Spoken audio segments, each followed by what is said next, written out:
Hi, guys, welcome back to another long live streaming dedicated to this final episode of Shingeki no Kyojin. Okay, I wait a few seconds as always so you can join me. In all these last time we were reaching the moment in which Armin and Zeke are starting talking together. So today it will be a pretty emotional analysis.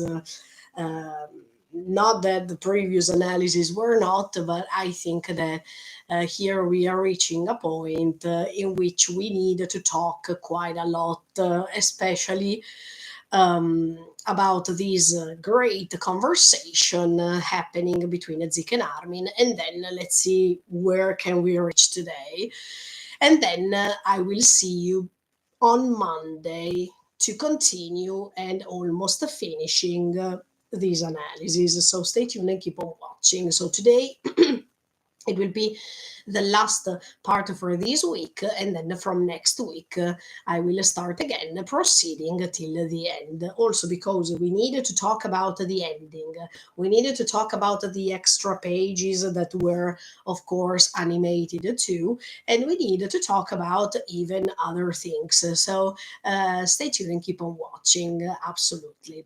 Okay, I think we can start because I waited already. So it's time for me to go on. But first, yes, I wanted to recap. I wanted to watch the last scene of yesterday because it's directly connecting with the main conversation. So let me go back for a second, just a few seconds actually. Yeah.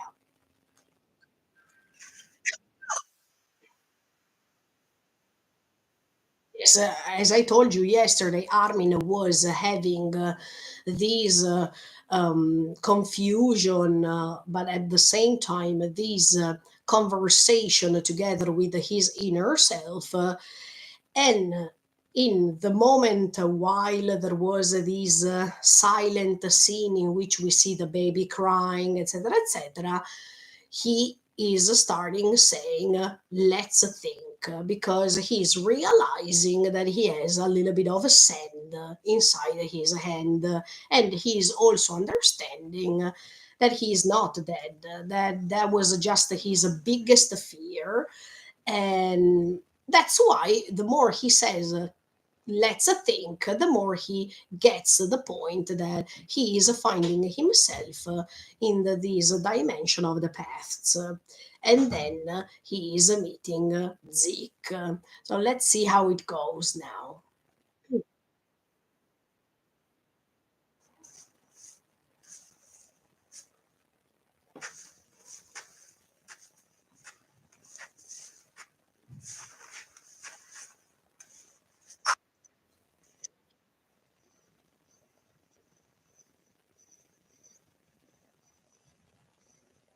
I mean, after all these that happened, the fact that even Armin is still well mannered and he says, hello, Zeke. So that's one of the best ways to approach him. But at the same time, if you remember what Zeke did throughout all this time, the way of Armin to approach him is well behaved. Yeah, and Zeke too is responding in the best way.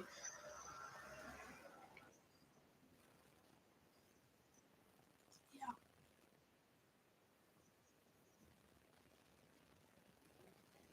Okay, this question of Zeke is pretty powerful, and today I wanted to start telling you my idea about Ymir more and more, because if you remember in the first part that we were watching this final episode, I was telling you, look, I will talk about Ymir a little bit after, especially when Eren and Armin will talk together. But today I wanted to start telling you what my thoughts are about her, because even Zeke is saying to Armin, "Are you consumed by Ymir too?"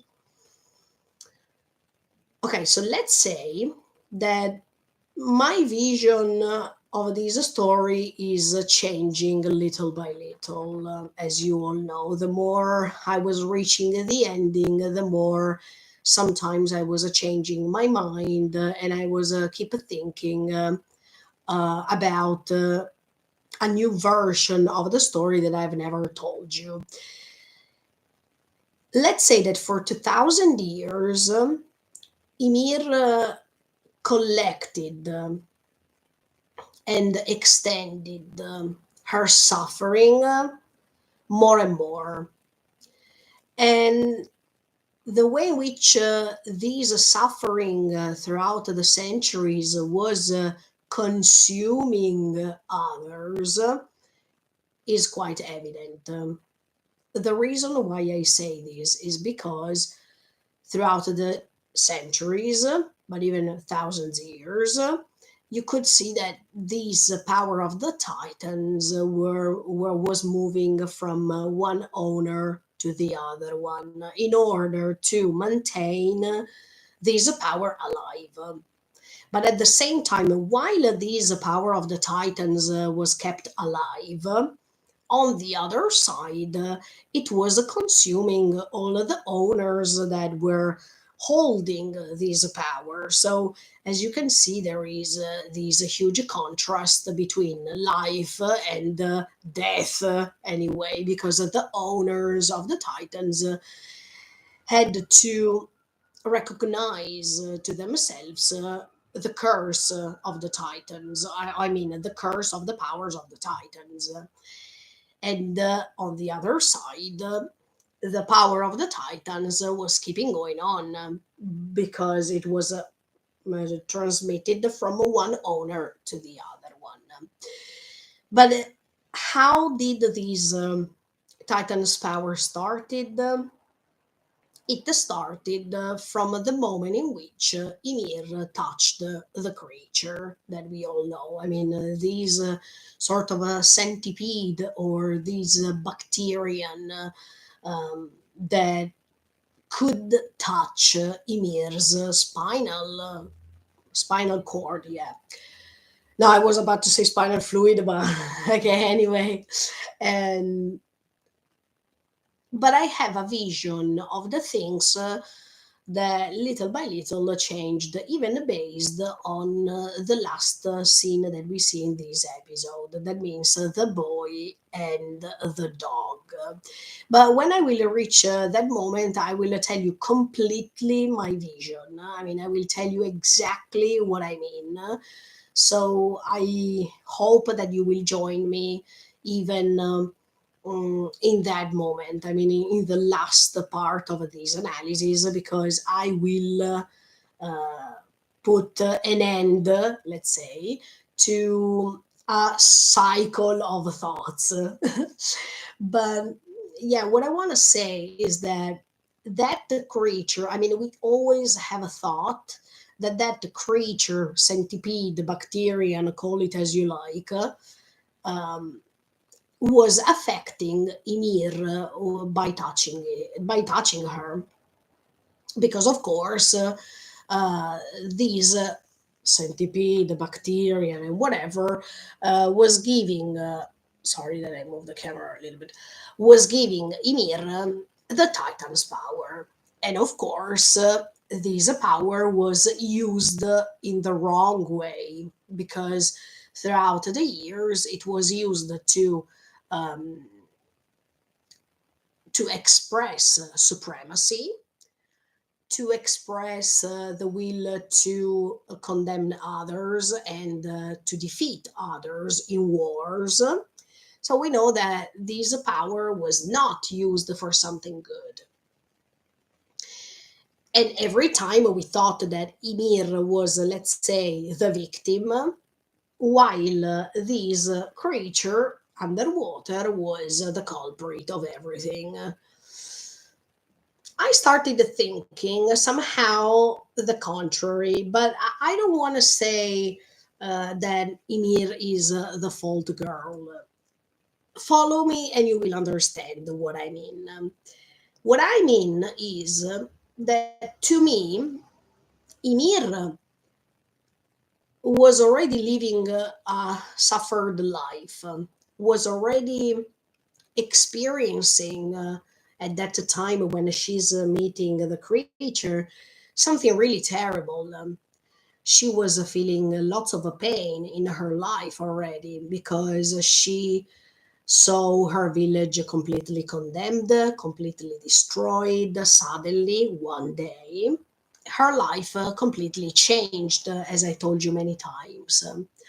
But at the same time, we saw that she was cut her tongue off. She saw her parents being killed. So her life was pretty tremendous. And when we will reach the last scene of this episode, I wanted to, yes, close a circle of thoughts. So from now, I'm starting some thoughts. And then when we will reach not just that scene, but even when she's confronting Mikasa, I will tell you almost the rest. Yeah, what I wanted to say is that Ymir was already feeling lots of negative things.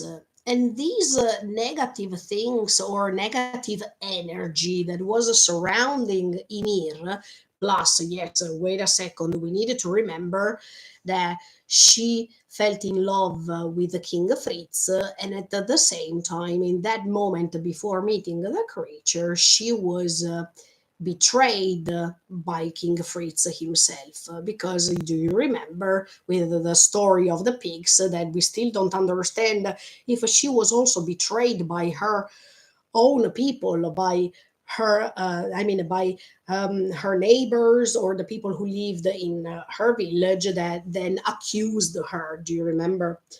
But anyway, she was even betrayed by King Fritz because when he's saying, okay, you are free, then it was a lie because they were coming against her to punish her or to kill her with those arrows. And then, yes, she reached the creature. So, as you can see, her life was a pretty miserable in that specific time. So, my idea, my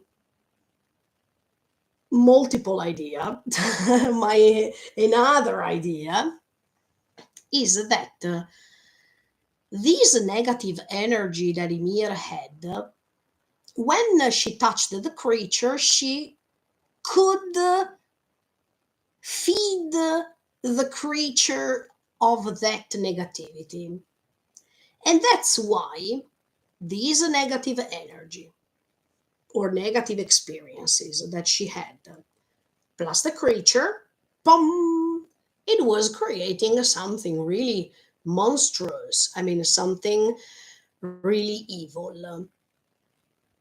And throughout these centuries, this negativity didn't disappear, increased instead.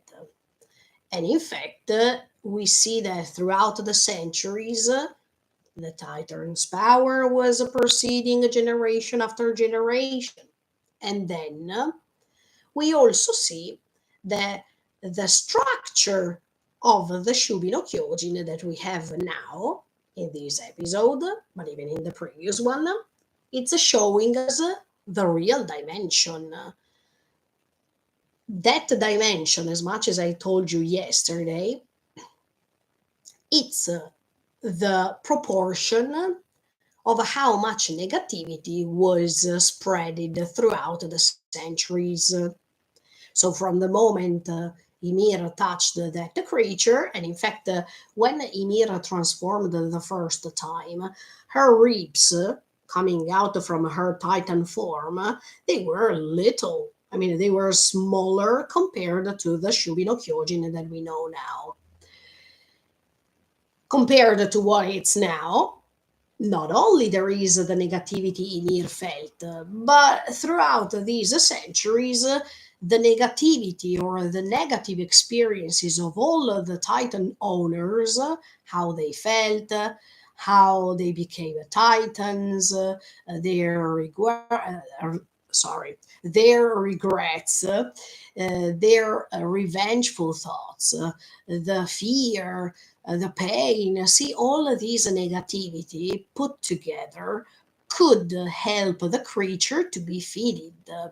Because going back with what Zik and Armin are saying a little bit later, that we will analyze it really soon, we are talking about a creature, I mean, life, that doesn't want to give up going on living, and a creature that wants to move from one generation to the other generation. That means to keep existing. So, if the creature was kept feeding by this negativity, of course, the more she had it, the more she wanted.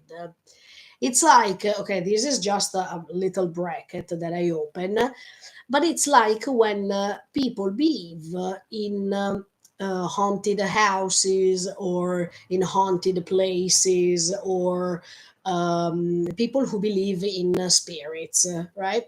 And they believe that some areas of this world, our world, can have a specific energy, and this energy can be created or can be feeded by the more these energies encountering negative feelings or negative experiences, the more this energy can grow, the more this energy can englobe the more negativity, and the more she's englobing negativity, the more she's extending its dimension.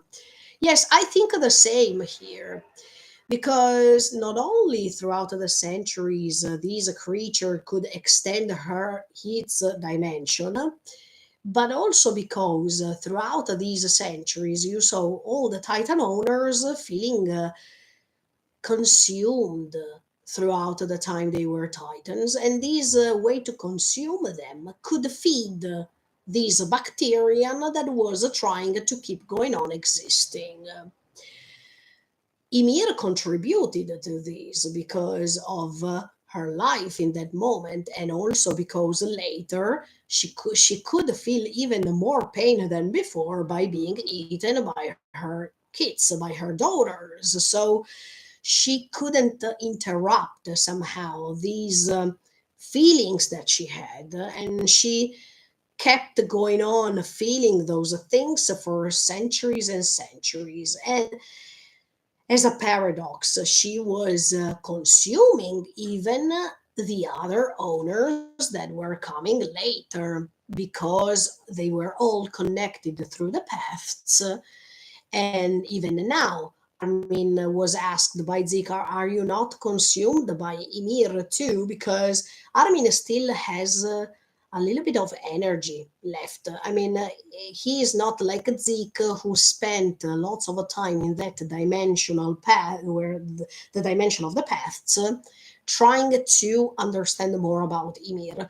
Zeke is consumed not only because of his existence, not only because he became the Beast Titan against his will, not only because he is connected to the paths, but also because he is over there spending lots of time in that dimension of the paths, trying to get it, trying to understand what's going on. And you need to remember that that dimensional path is like in Dragon Ball, when Goku and Vegeta, or the other characters, they enter that room of space and time. Do you remember when one day outside it means already 1 year in that room? It's almost the same. So even in this dimension of the paths, you see that the more you stay there, the more it seems that years are passing. And Zeke, unfortunately, keeps staying over there, trying to build ideas. And then we talk about, even figuratively speaking, that it's very nice what they did to portray these will to keep creating, to keep understanding what's going on as a castle. That's really, really nice.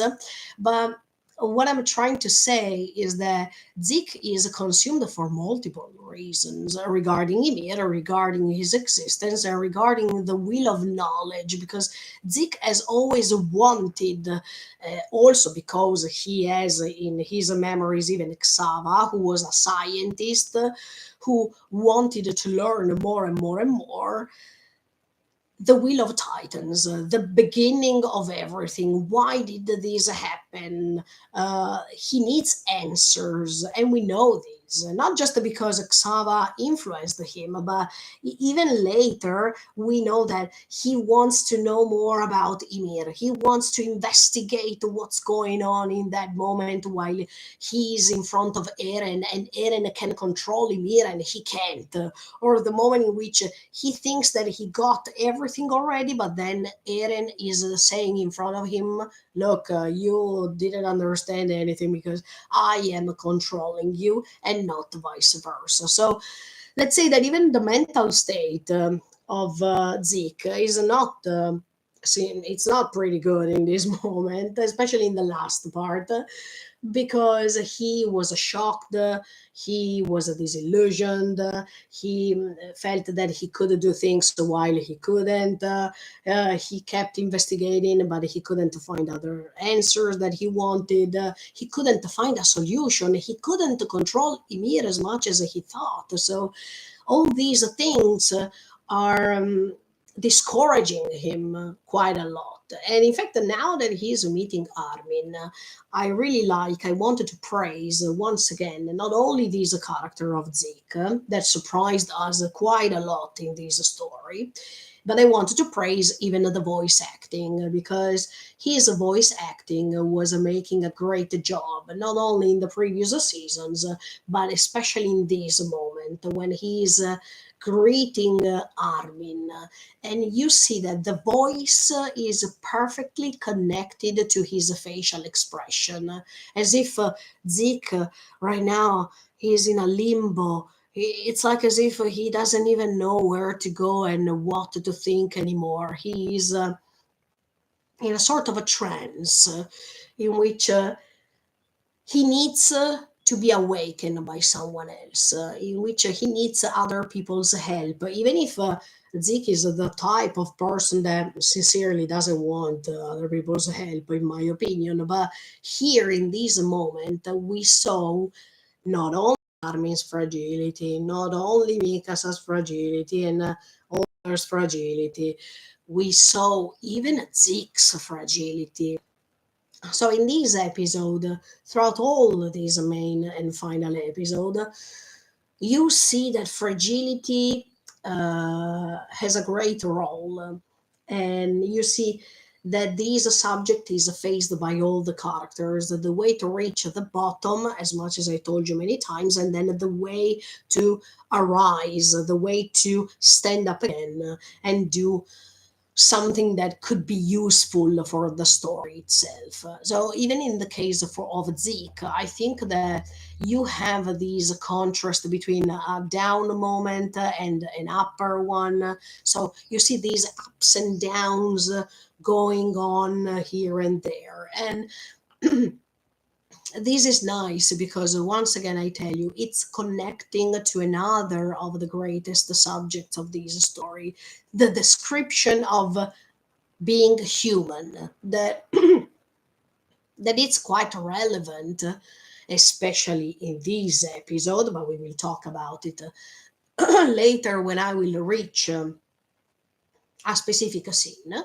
But now let's go on. So I hope that you understood what I mean when I said that the creature could give that type of a Titan's power. Hi, hello, thank you for coming back.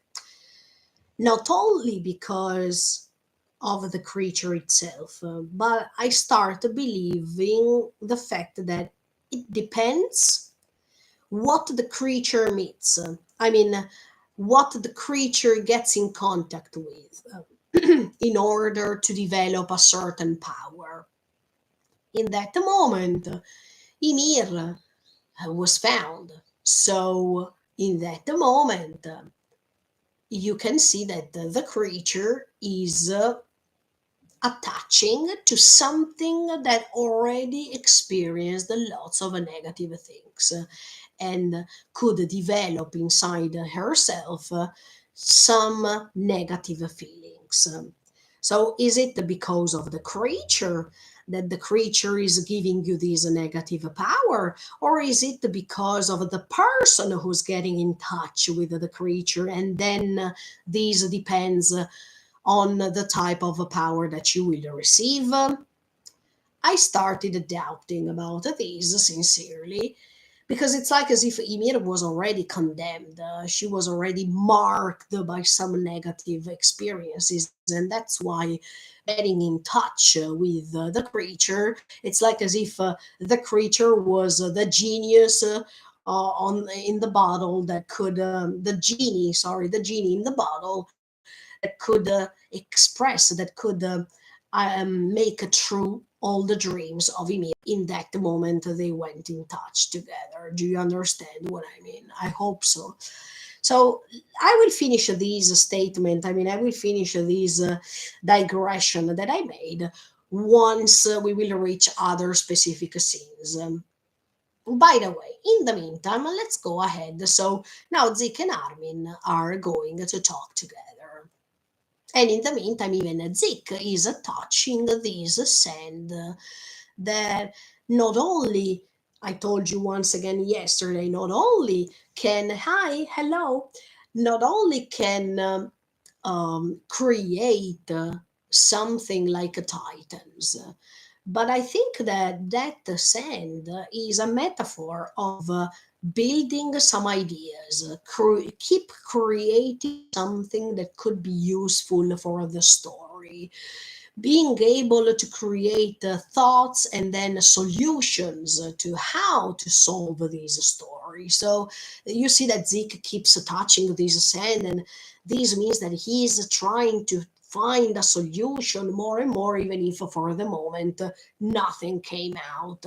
And in fact, we need another mind that can help him to reach a way to stop the rambling, because we need to remember that Zeke's plan is to stop Eren. So they have this thing in common right now, not only because it was a promise, let's say, not only because he wants to please even his dad's will, but even the fact that he wants to go on with his idea. We need to remember that before meeting Armin, Zeke still has in his mind the one and only option to erase this problem that is the Shubino Kyojin. In his idea, it was better to annihilate, I mean, to erase somehow without procreating anymore, to erase the alien population.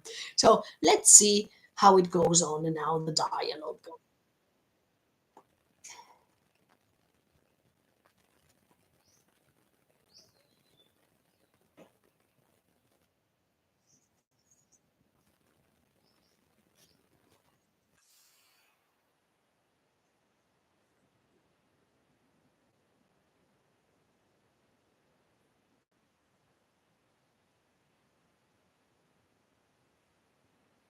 So he's saying that before reaching these living things, nothing was certain. That means nothing could exist.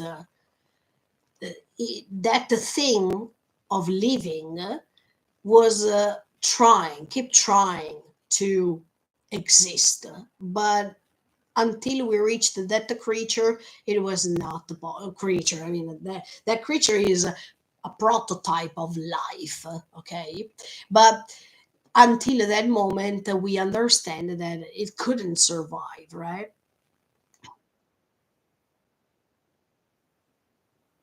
Exactly. In fact, it's saying eventually something survived. And we see that we are underwater. Yes, as much as we saw when that the creature itself con- got or contacted, got in touch with Ymir.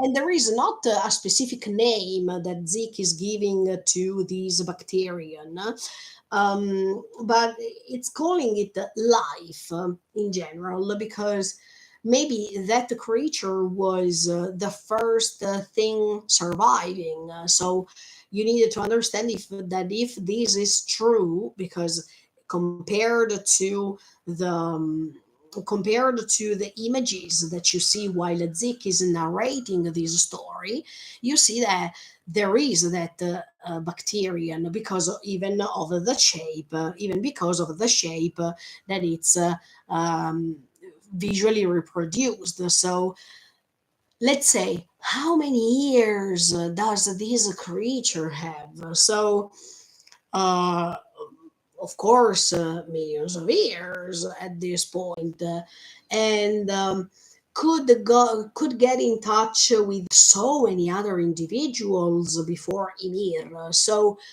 that's why I'm saying I have this dual vision of the things, because if we have the normal vision of the things, that is the vision that we have always had throughout this final season, I can think that the creature, by having such a long life, living millions of years probably, and affecting millions of people, because it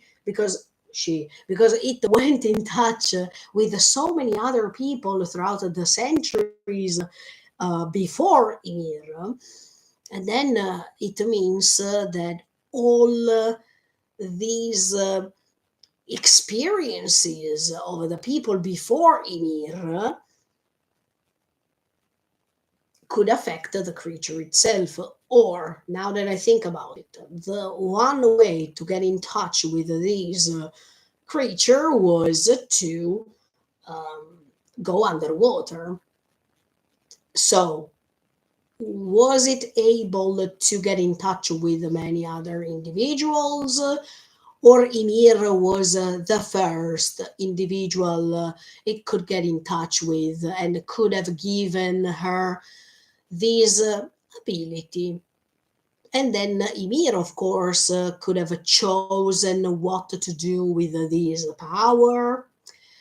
What I mean is, if that creature got in touch with many other individuals before Ymir, it means that that creature or that power was destroyed many other times before it got in touch with Ymir.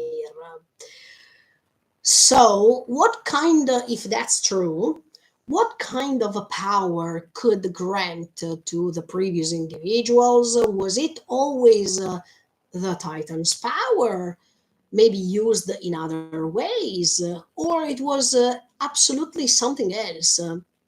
Maybe, and this is just my honest opinion, not something that was confirmed and anything, I'm just guessing, keep guessing. Ymir felt a slave in that moment she got in touch with the creature. Ymir felt really little compared to the circumstances and compared to the context that she was feeling. So, what if Ymir wanted to be more important, to be more relevant, to be bigger?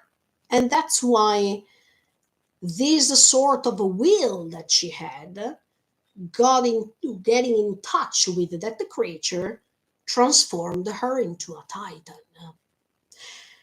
If that creature met previous individuals, previous people before Ymir, maybe other people had other wishes to be wished. I don't know if you understand what I mean.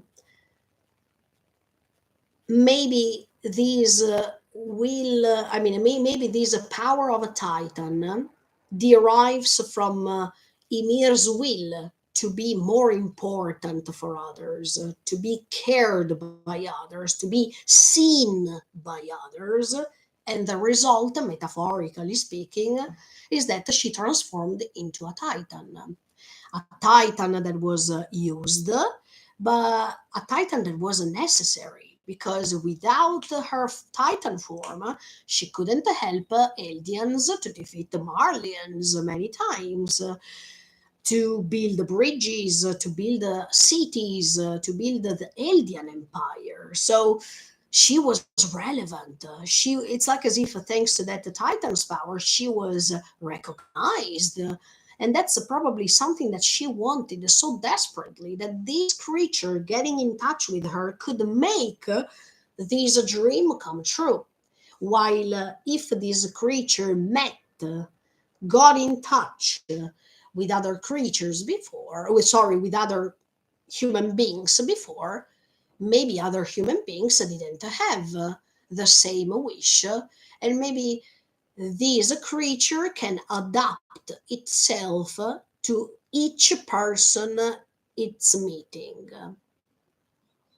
Think about it. Maybe other people wished a nice environment. So, for a period of time in the previous history, there was a time in which an individual getting in touch with this creature could make its dream come true, to have a great environment, etc., etc. Then this creature meeting, getting in touch with another person, the other person had another wish. So this creature that is getting in touch with Ymir and me and maybe previous people can adapt itself based on the feelings that the owner feels, can adapt itself based on the wishes that the owner feels, etc., etc.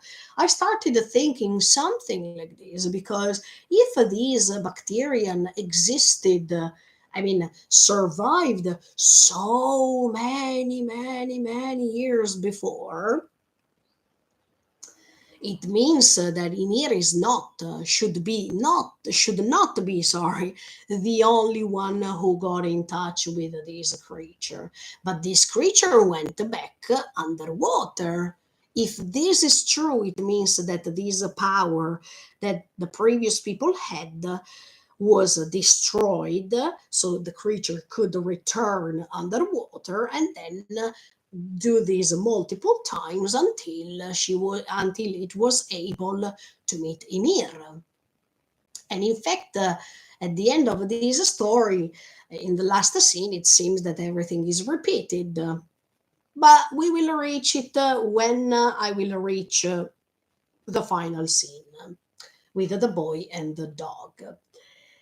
Um, but yeah, I was starting thinking something like this based on all these sentences that you hear, and based on the fact that yeah, Ymir was a slave, so she didn't want to be a slave anymore. Ymir was already in love with King Fritz, and she hoped to feel love for him, or she hoped that he also could have felt love for her, and then she was even betrayed by him, etc., etc. I think that in this story you find lots of metaphors, but that's why I was thinking she felt so little compared to anybody else that she probably have wanted to be seen, to be recognized, to be loved so much that the result is that maybe while falling underwater before meeting these creatures, she was thinking, oh no, now I'm dying.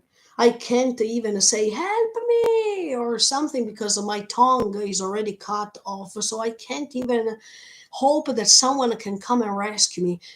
What if I was noticed more? What if I was loved more? What if I was recognized more? I would have liked to have been important to someone. And then this creature comes is attaching to herself, that it's creating this huge explosion, and this big titan, it's appearing in the middle of the forest. That already appearing in the middle of a forest, it's already a metaphor, okay? But then, when she has this huge power, she is recognized by King Fritz, she is used by him for sure, and she made the mistake to confuse this recognition with love. Then she experienced the toxic love, etc., etc., etc. So, is this creature the source of evil? Or this creature is making the dreams of the owners come true based on the individual? It could be possible. I mean, we can't condemn this creature underwater just because we have one vision of the story. We should try to find multiple ways to interpret this story, to have fun, but also to, yes, to have fun, to entertain ourselves, but even to try to explain certain things. Because you know that I already made the parallelism between Eren and Ymir, what they have in common, what they don't have in common, etc., etc. But to be sure to remark this, when Eren later is explaining Ymir's life, and he's saying that she lost her parents in front of her eyes, she had her tongue cut off. Eren too sincerely experienced the parents dying somehow in front of himself. Grisha was eaten by him. Carla was eaten in front of his eyes, and at the same time, he doesn't have his tongue cut off because anyway, that's a huge contrast between these two characters because Ymir couldn't even be free to speak out and be free of saying things anymore, while Eren is even saying and doing 10 times more what he really wants to do. So there's a huge contraposition. But what I'm saying is, and you need to, okay, you don't need to forget one important thing, in my opinion. It's true that we call the descendants of Ymir population of Ymir. But you need to remember that the population of Ymir doesn't descend from Ymir only. The population of Ymir descends from Ymir and King Fritz, the first one. I mean, the one who betrayed Ymir. So you need to remember these because when we talk about the fact that the population of Ymir took in slavery from Ymir, blah, blah, blah, blah, blah. Yeah, but you don't need to forget even the other side of the descendants. Because Ymir didn't have three kids by herself without the help of anyone. She was helped by King Fritz. So this population of Ymir can be considered double cursed because of the attitude of the both of the two, but even because of what they both do. Okay, so we don't need to forget even Eren as a character. He is descending not only from Ymir, but also from King Fritz. And this is important because in his attitude, in his way of speaking, sometimes in his way of reacting, sometimes when he's saying, "Oh, I can't change anything anymore, I can't do anything anymore," maybe that's the Ymir's side. But when he says, "I want to exterminate everyone who's stepping in front of me," this is an attitude that comes from King Fritz's side. So Ymir is not making a descendants by herself. And when we judge Eren, sometimes we need to remember that he has the genes from both of them, that he descends from the both of them, not just from Ymir. Okay, I wanted to be sure to remark this because Eren is the perfect contraposition of the two. But when we will reach Eren, we will definitely analyze his character more and more because now more than ever we have the chance to analyze him completely. So stay tuned and keep on watching. But in the meantime, let's go ahead with the episode. Yes, um, especially once Zeke is saying in the end the life survived was that it had the ability to multiply. You see, visually speaking, I don't know if in the manga is the same, I think so, but anyway, correct me if I'm wrong. Here, Zeke, while he talks about this life multiplying, there is this image of the castle that is built, that is built. That it's life, that it's okay. If we talk about castles, we talk about a reign, we talk about monarchy, we talk about kings and queens, etc., etc. But in this case, it's like as if when you build a reign, you build even stability, you build even longevity. That is exactly what is saying. I mean, what Zeke is saying, because he's talking about multiplying life, being life going ahead, being able to multiply. And at the same time, he's building a castle because when you have a reign, you have the descendants, you have the sons of the sons of the sons, and this hierarchy goes on. I mean, as for a monarchy who lives in a castle, you know that there is a princess, and then the princess becomes queen, or the prince becomes king, and then they have a kid, and then they perpetrate these status. So this is really good that between um, images and dialogues, there is a huge connection. That's why I like Shingeki no Kyojin even as a story, because not only Isayama wanted to tell you things verbally speaking, but he was connecting things even through images, or through symbols or through metaphors. That is pretty awesome because it's like when in literature you have to make the paraphrases of what you're reading because maybe it's too complex, or because the language, the tone of the language is too high, that you need a help to interpret, to understand the story. That's why I consider manga, especially manga like Shingeki no Kyojin, like modern literature, because this story has all the features of a modern literature story or novel or poem or whatever. It has it all if you think about it. It has deep meanings, it has criticism, it has allegories or metaphors, it has uh,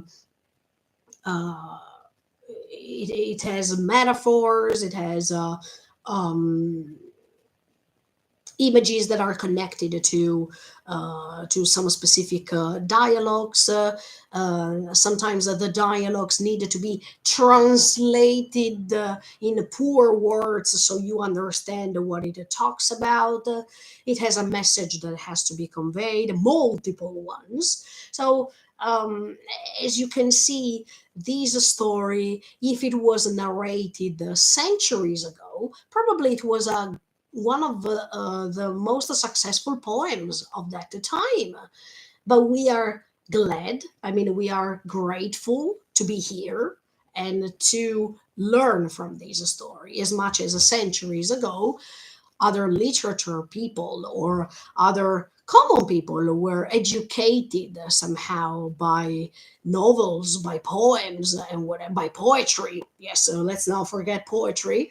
Um, but I like that not only the fact that Isayama is taking inspiration from this story by analyzing the various aspects that he is taking inspiration on, but even the fact that the message is pretty clear. The main message of the story is pretty clear, but then on top, like a castle, on top of this great meaning, if you go down below, you have multiple other messages that they have to be conveyed, and they have to multiply to be sure that the main message will be conveyed 100%. But yeah, going back to this castle vision that Zeke keeps building.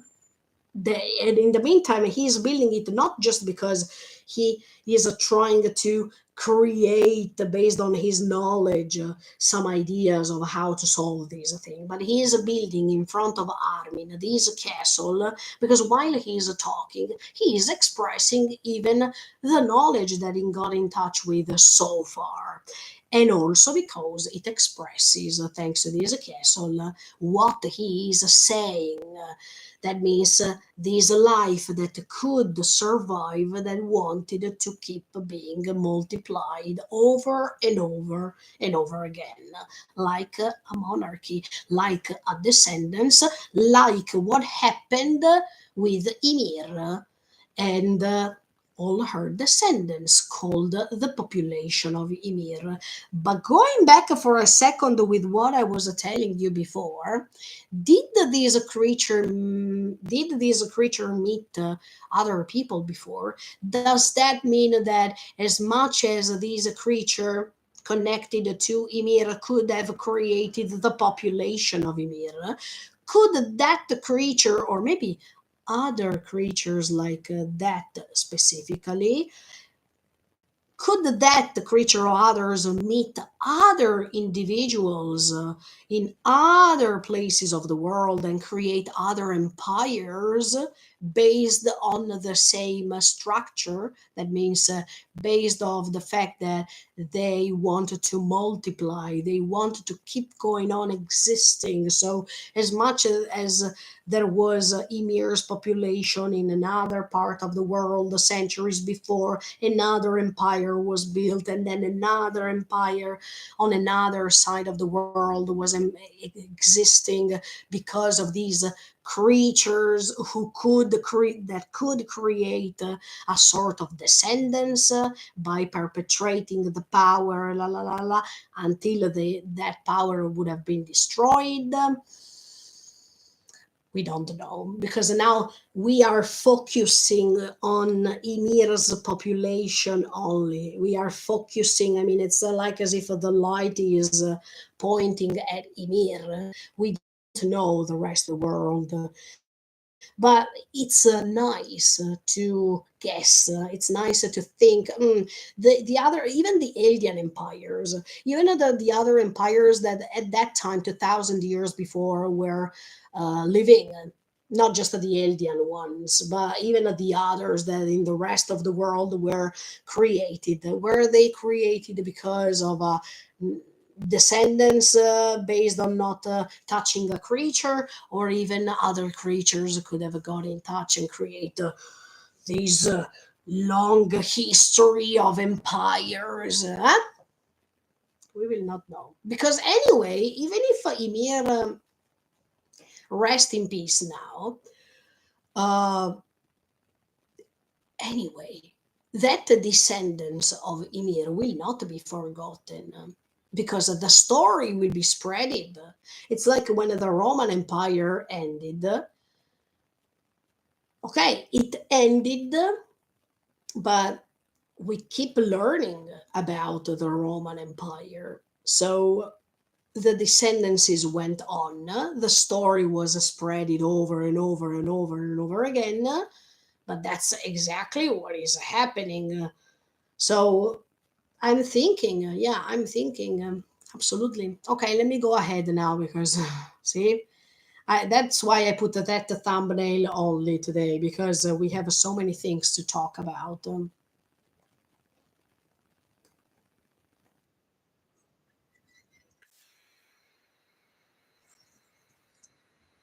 Yeah.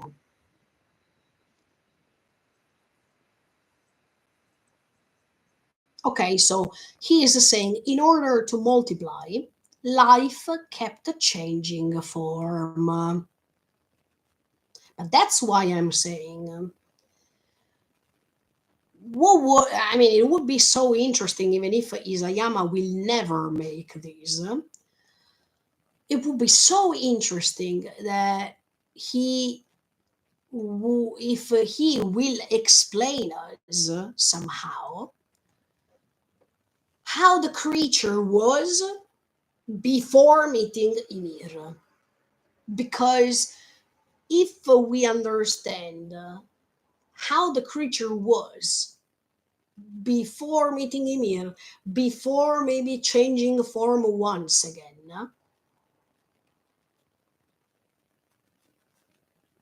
that could be amazing. There, and now I got another idea. See, the more I talk, the more I develop ideas. It's always like this, and that's why I don't like to go on with a schedule or with something pre-written. Nah, it's better to go with the flow.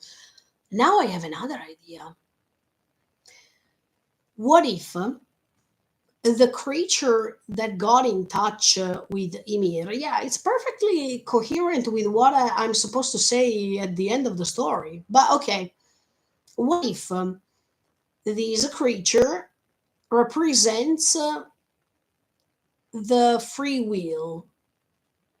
Why do I say this? Is because it depends on the owner of the power to use the power in a certain way. So maybe that creature, of course, wants to go on living, of course, wants to multiply, because each person has a free will. But okay, maybe no, this is wrong. But as much as Zik is saying, the creature changed the forms many times.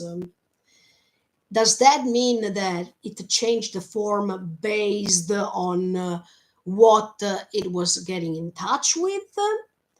Or because it's just like Darwin is saying regarding the surviving forms of life, that it's based on evolution? Because see, here we pass from literature connections to science. See, this story is amazing also because of this. So, how can we qualify? How can we define this creature? As the free will that lets you choose what to do, and then it's up to you how you use this power? Or has just a form of life based on the Darwin's principles of evolution, that means to adapt itself to the context in order to survive, in order to keep going on living by multiplying, in this case, for sure, but even an adaptation based on the climate, because this creature is always underwater. But that doesn't mean that underwater you can't find other species that are going to attack you, they are going to defeat you, etc., etc. So this creature has maybe millions of years, and throughout these millions of years had the chance to contrast lots of enemies, to contrast lots of difficult situations. That's really interesting. Yes. Zik himself is saying that that creature had other forms before.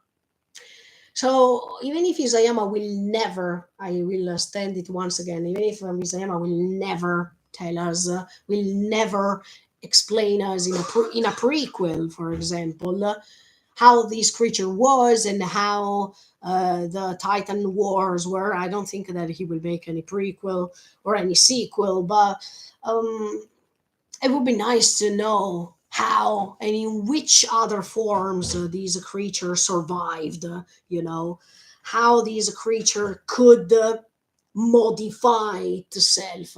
How was this creature before? Is it the creature that is ruling, writing the stories over and over again that are already pre-written, and that's why nobody can modify that one that is called destiny? Is it the free will that means that it's playing a godly um, image, an almighty figure? Because if you think about it, if this creature is surviving millions of years, and millions, I mean, yeah, tens of thousands, I don't know, because Zeke is not saying millions, but let's pretend it's millions, okay? And what if this creature is at the beginning? Yeah, it's not only the beginning of life because it could resist, but what if this life is also um, creating a destiny that can't be modified, that can't be written in another way, that can't change things because it coexists past, present, and future. And if it coexists past, present, and future, it means that it has a godly view. I mean, it's something almighty. If it can coexist time and space, let's say, that's something not natural, that's something not human, that's something supernatural, that's something almighty. And if something can coexist past, the present, and future and write a story for everyone, yeah, it's like a godly figure. But, and yes, these might be coherent with the fact that you can't erase it completely. That even if you try to erase it, maybe later it will start again. Because you can't defeat destiny. You can't defeat a perfect design, a perfect, sorry, portrait. Oh, sorry, there is an earthquake now.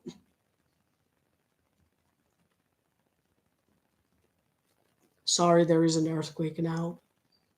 If the camera is shaking, it's because of that.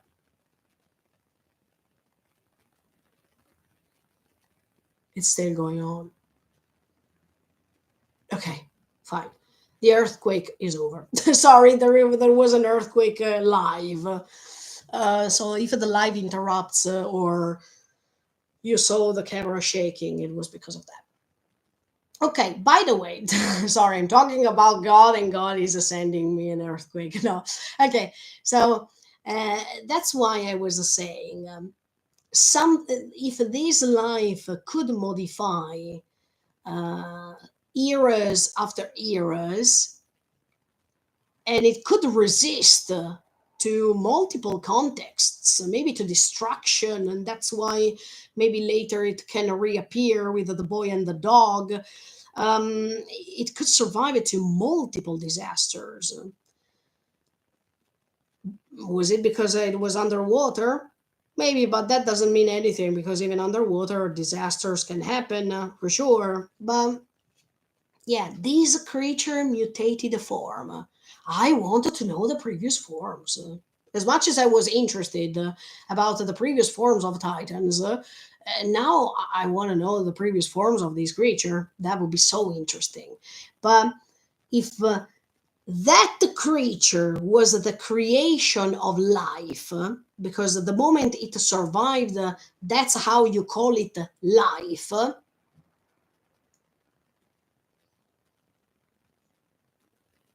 It means that it could mean,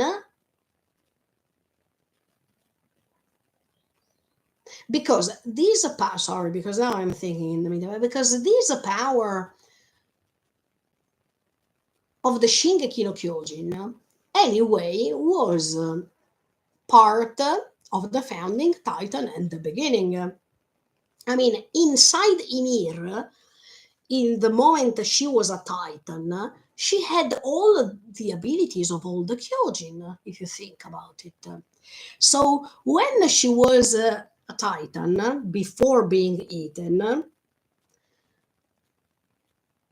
she was experiencing the coexistence of the past, the present, and future in that moment. She had an armor, she was a female, I mean, she had the abilities of the Carta Titan, the female Titan, the Joe Titan, the Shingeki no Kyojin, the Colossal Titan, because she was colossal. Yes, do you remember her dimension? She was pretty tall, but she had all these Titans in one before being these abilities or these powers being separated, right?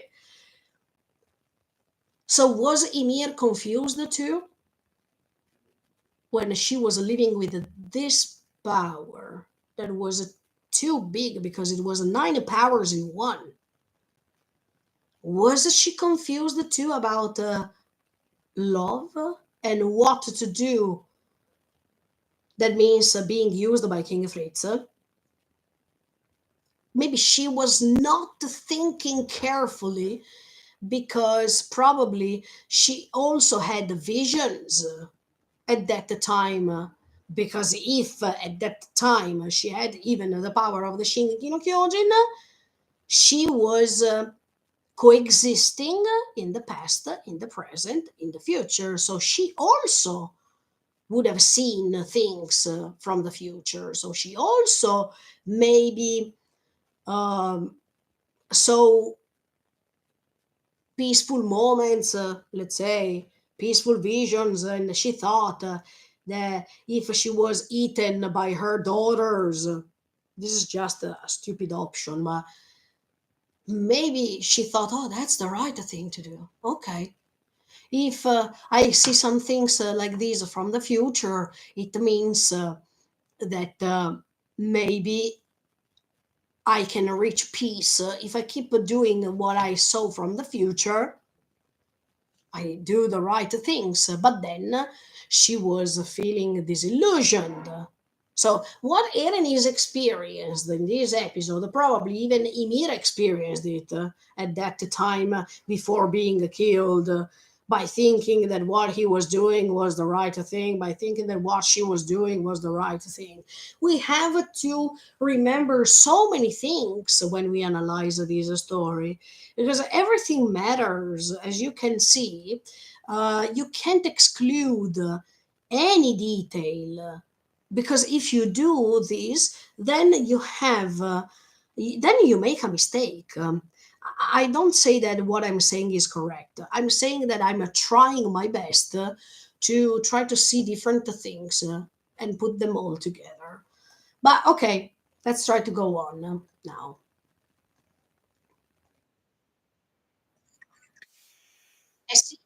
To adapt to any environment. That's what I was saying. Sorry, I anticipated Zeke for a second.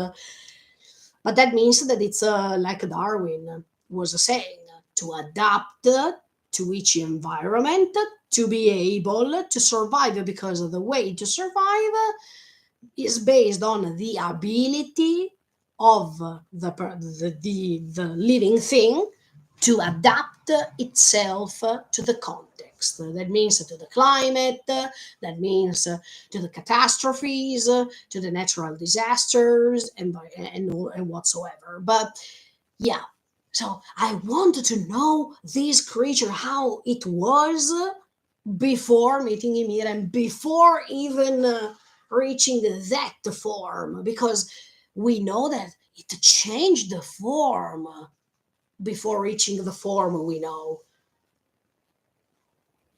And the fact that it's called life, that form, I mean, that creature, it's pretty obvious because it has a head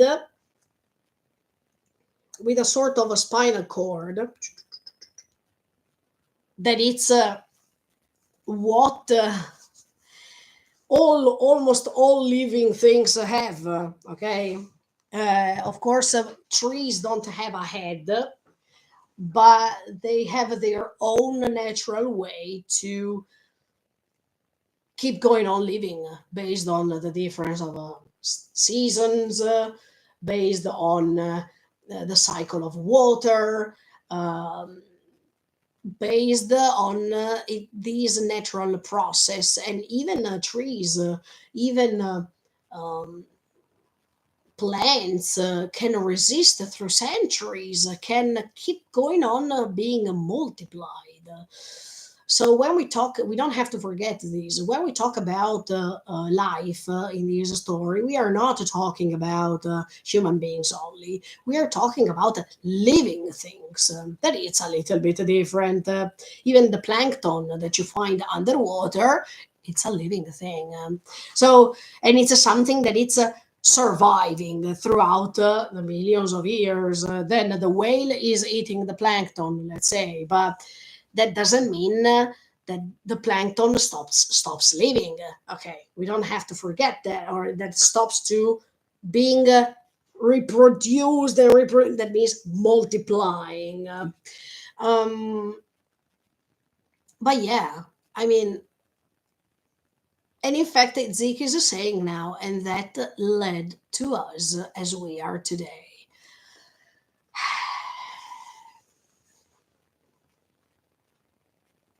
I wanted to see what happened before Ymir. I really want to see that.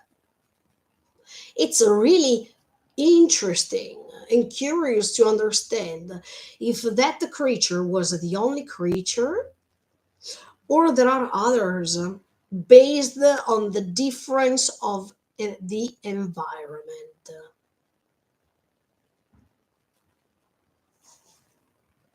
Yeah, years ago, I was telling you, what if there are other titans in the world based of the fact that there are other creatures underwater?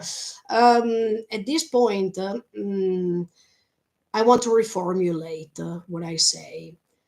That means, what if there are different creatures based on the environment in the world of Shingeki no Kyojin that can attach to different individuals and make their wishes come true.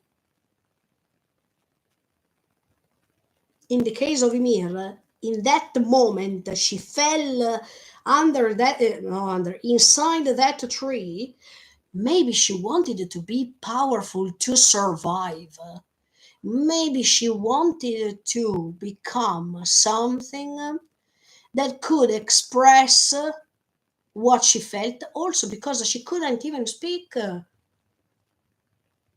Maybe in the last moments before touching the creature, she was wishing the worst thing to the world, and that the creature attaching her itself to her made her wish come true. But the creature is not the problem. I mean, the problem is not the creature. The problem is what you wish for. Maybe.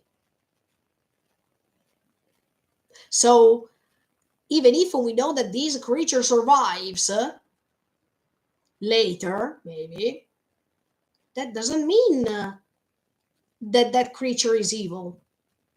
That creature represents life, but that creature getting in touch with someone can give life to what you think, to what you feel in that moment. If Ymir felt really evil in that moment, attached to that creature, the, this attachment could create something evil.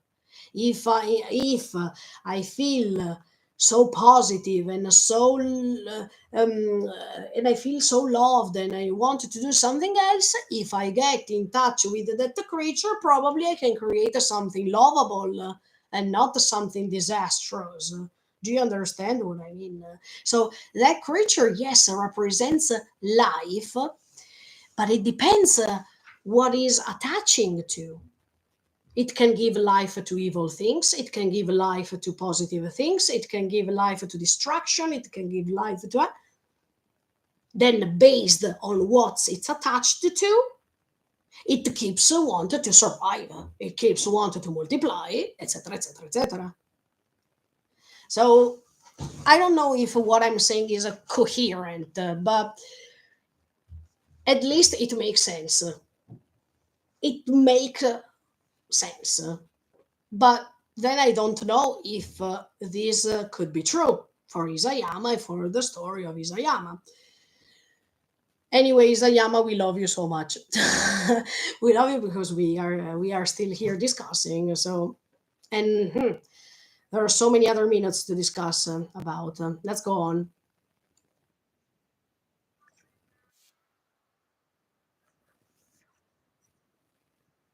See, growing more numerous. Ah, growing more numerous. So there are other creatures.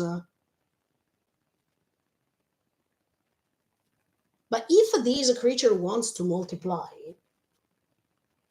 it doesn't mean that the same creature goes on from one generation to the other one. Yes, this could be an interpretation, surely. Yes. But if it grows numerically speaking, it means that there are other creatures, not just that.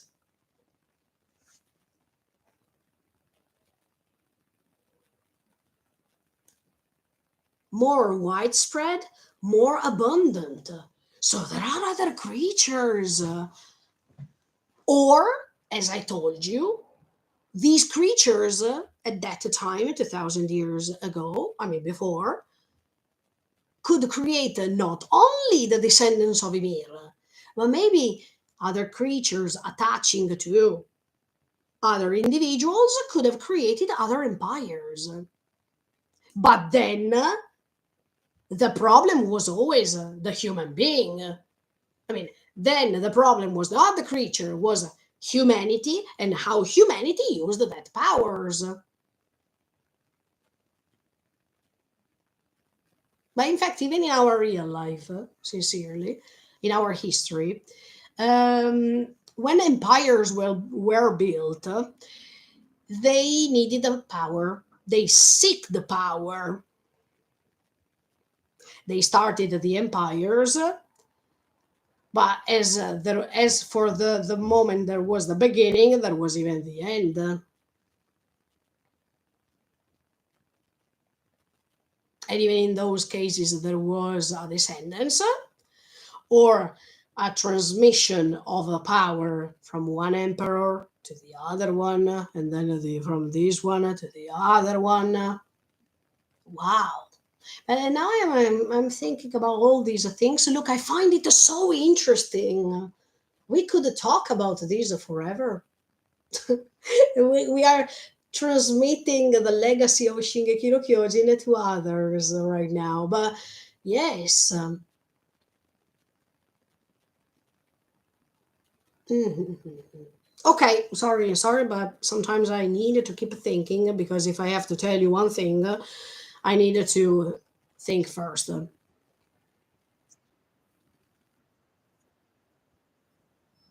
And this is true. The objective, I mean, the goal of living things is to multiply. This is something extremely coherent. Yes.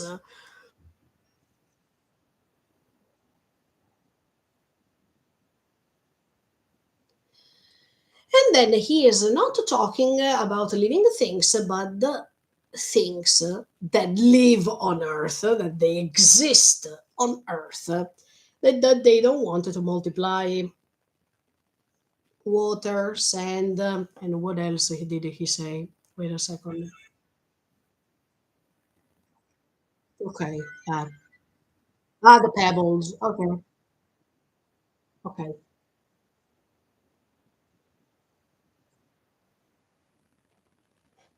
Sorry, I have to put the video again. I think because of the earthquake of before it already interrupted. Sorry. Okay, let me go back for a second because now I can start with them. Okay.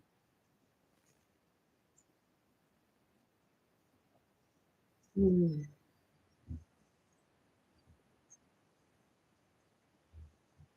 Wow, but yes, another detail that I noticed now. Did you see when Zeke is spreading the sand on the ground and all this sand going down like this? Wow, it's like wait, it's like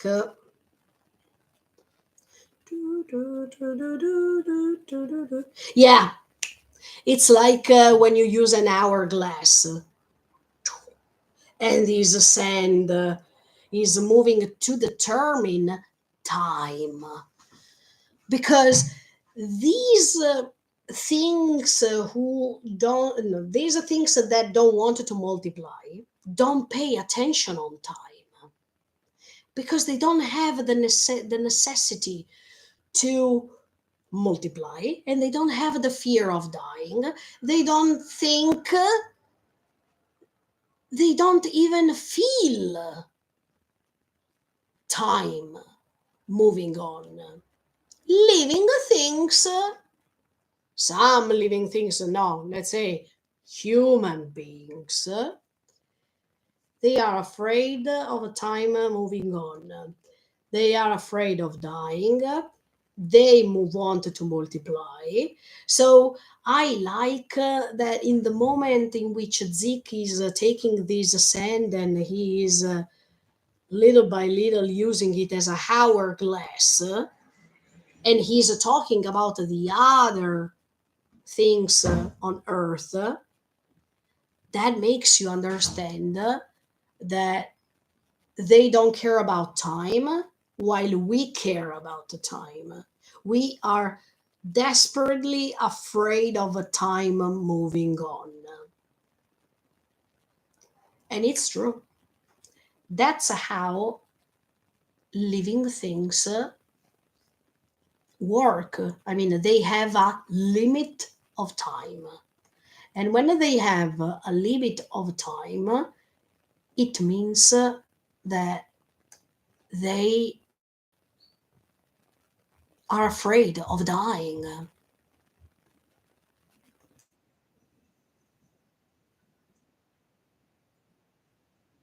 You see, even however, life is still doing whatever it can to proliferate. True?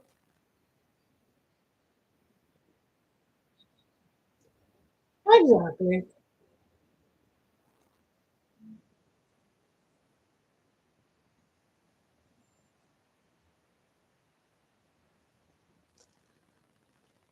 Okay, so Zik is saying, like any of us, she, that means Ymir, she did whatever she could to escape the pain of experiencing it. So, in Zik's point of view, even if Zix admits himself that he didn't understand what Emir completely wanted to do, how how Emir thinks, totally speaking. I mean, she is an enigma for Zik. But let's say that Zik's interpretation of her is that she was afraid of dying at the time in which she was running, she slipped on the ground, and then she reached the tree. She entered the tree, and then she met the creature.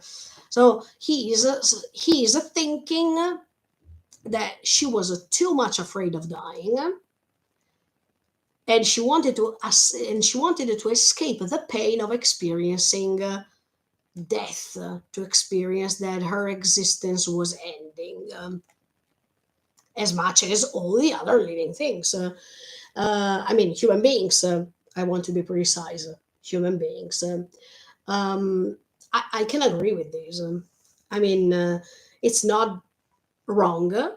It's true because even in this episode, we saw many times um, what regards the fear of dying, or not just the fear of dying, but we saw in this episode the last moments before dying of a character. What do they do when they are approaching death? what do they say? How do they react? Um, and I think this is quite awesome. But I will talk about it later. But anyway, yes, in Zeke's point of view, um, Ymir was afraid of dying, and that's why she approached the creature. I mean, she approached the tree, and then she entered the tree, and then she met the creature. But I wanted to go back for a second to the, the sentence that he said before this one.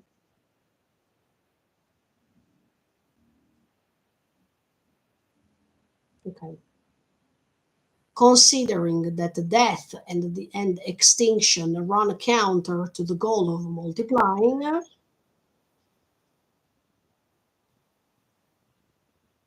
we are deterred from meeting our end by the punishment known as fear. This is completely true.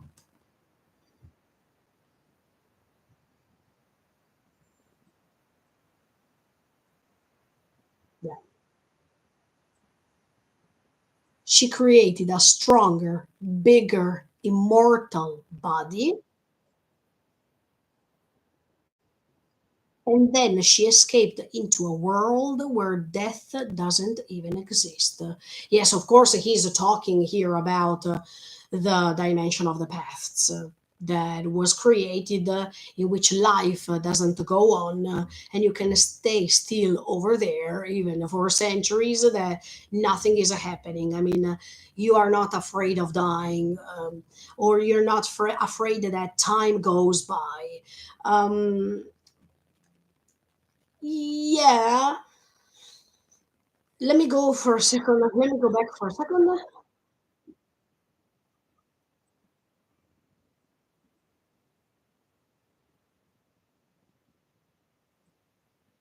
She created a stronger, bigger, immortal body. But that means what I told you before. At this point, what I told you before, it was not completely wrong. That means when she got in touch with the creature, she had the will to create something from that attachment,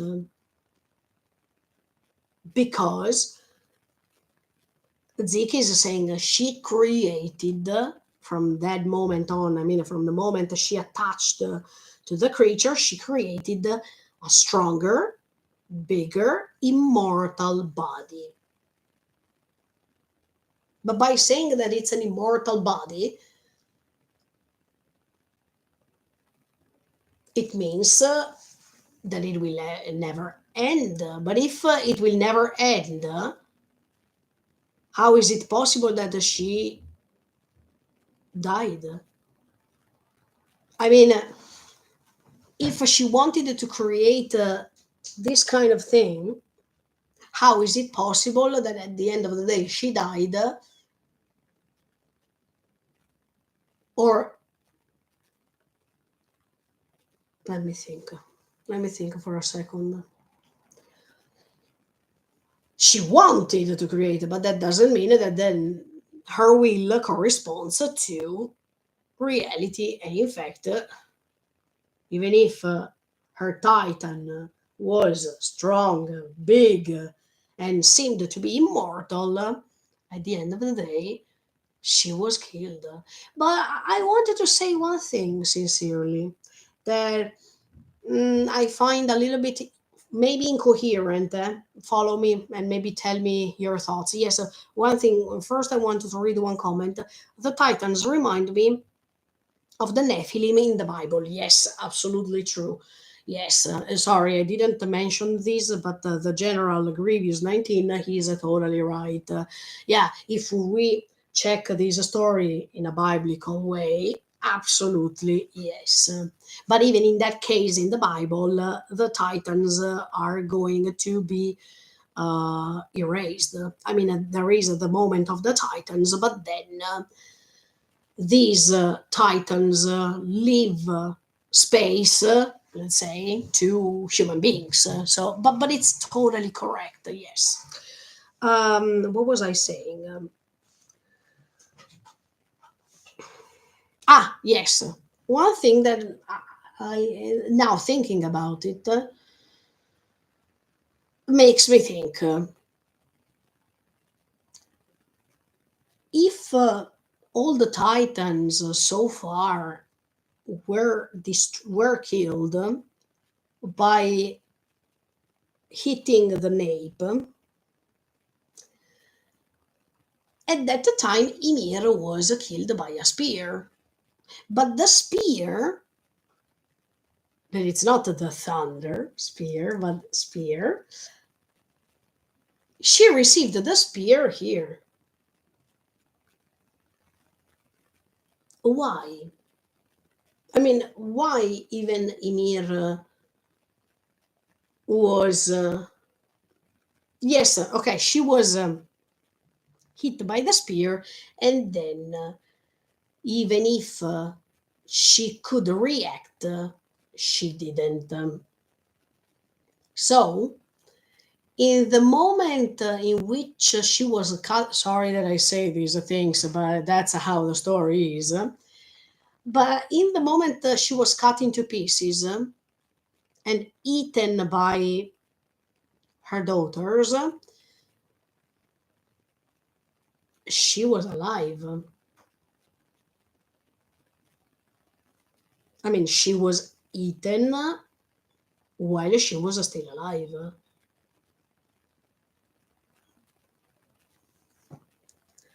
Okay, just saying. Just saying. The brutality, the brutality of this story. Okay, let me go on.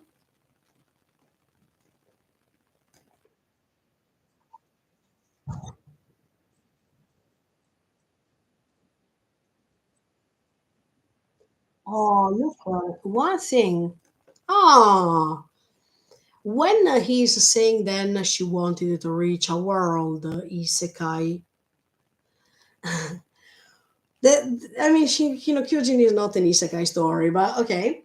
Anyway, and she's reaching this world where death doesn't exist, etc., etc.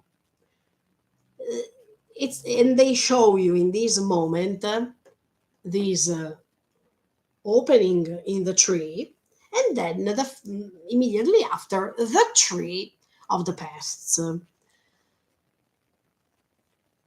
So if you enter that tree, you enter in another world, or it could seem referring to entering this opening of the tree that takes you to another sort of life, because life will change you forever after you enter there, because then she will sleep, she will fall, and then she will get in touch with that creature.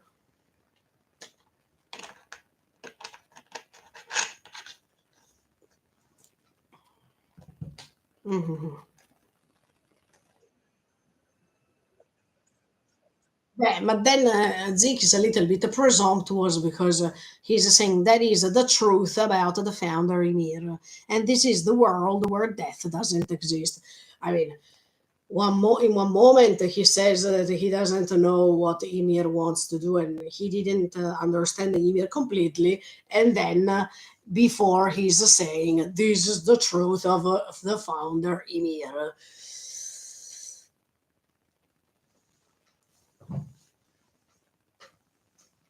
Zeke pretends to know everything as always, even if later he's a little bit coherent, saying, I don't know many things, but okay.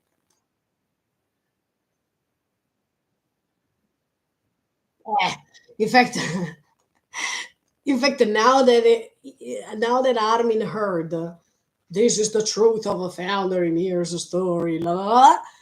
When Armin is asking him, so what's the objective of Ymir? That means now that you know everything, now that you know the truth of her, tell me the objective. And then he says, I don't know. Yeah,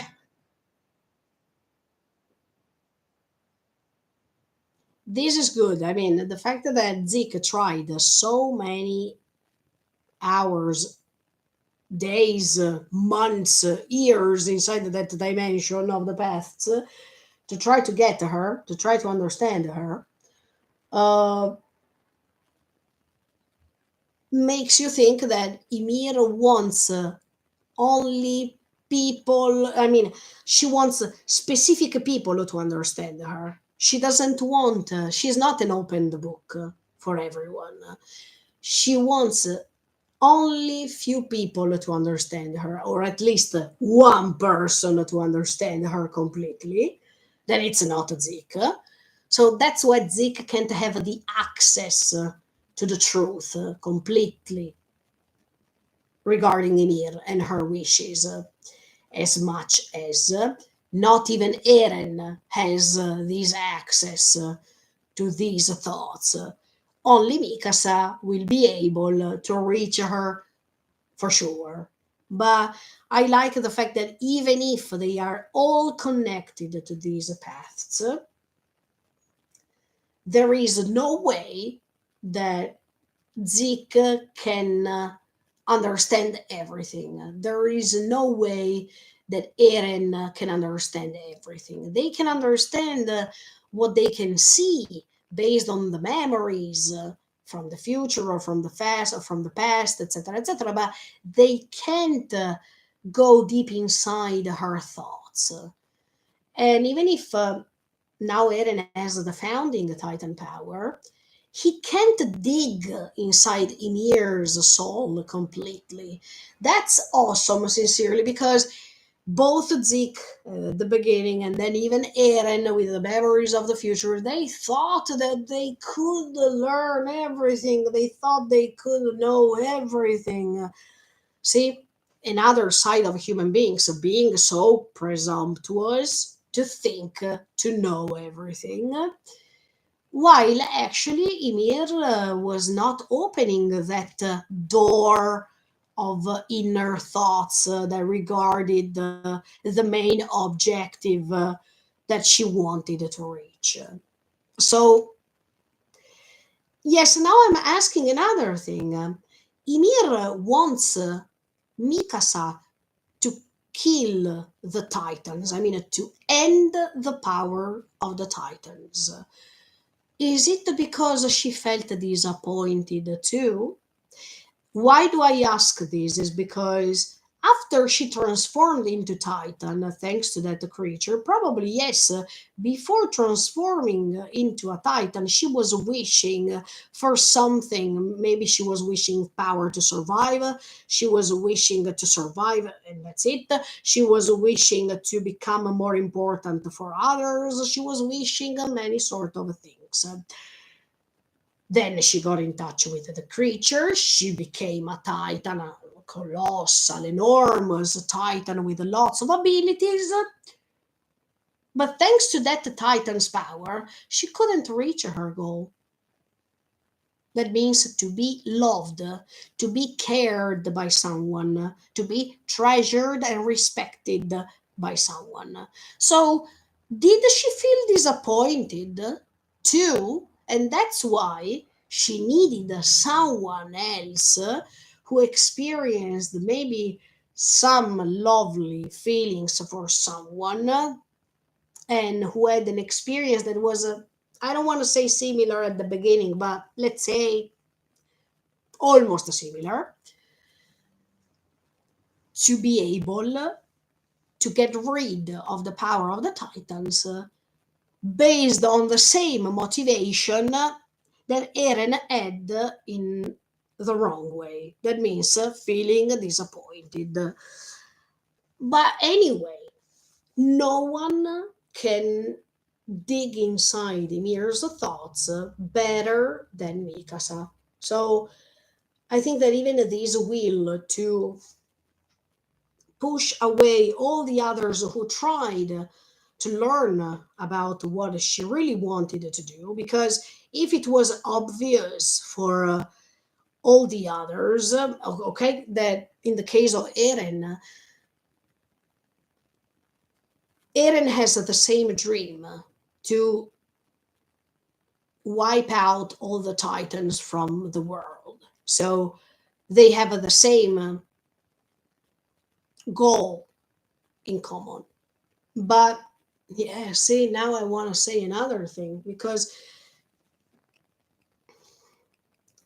this might be a stupid idea for sure. But when Eren, in episode 2, season 1, episode 2, when Eren is saying with those eyes, do you remember? I want to exterminate all the Titans, one after the other one.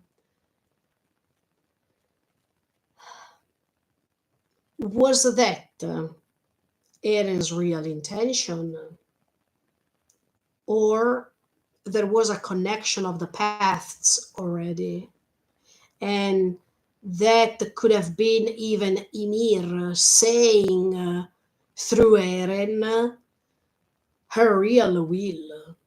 Because at the end of the day, what Ymir wanted is to take all the Titans away from the world. So I remember that even when Ymir can be angry, can make that face that lets you understand how evil, how angry she can turn. So that's why sometimes I'm thinking there are some scenes in the previous seasons that are telling me that are making me doubt about who is saying those sentences for real, the one that we see that he or she is saying, or there are some interferences of the paths, even in the previous seasons. Just an idea. Eh? Let's go on.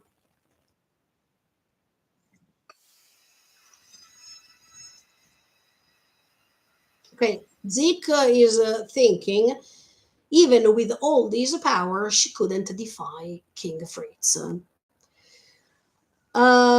She couldn't defy him not because she couldn't, but because she didn't want.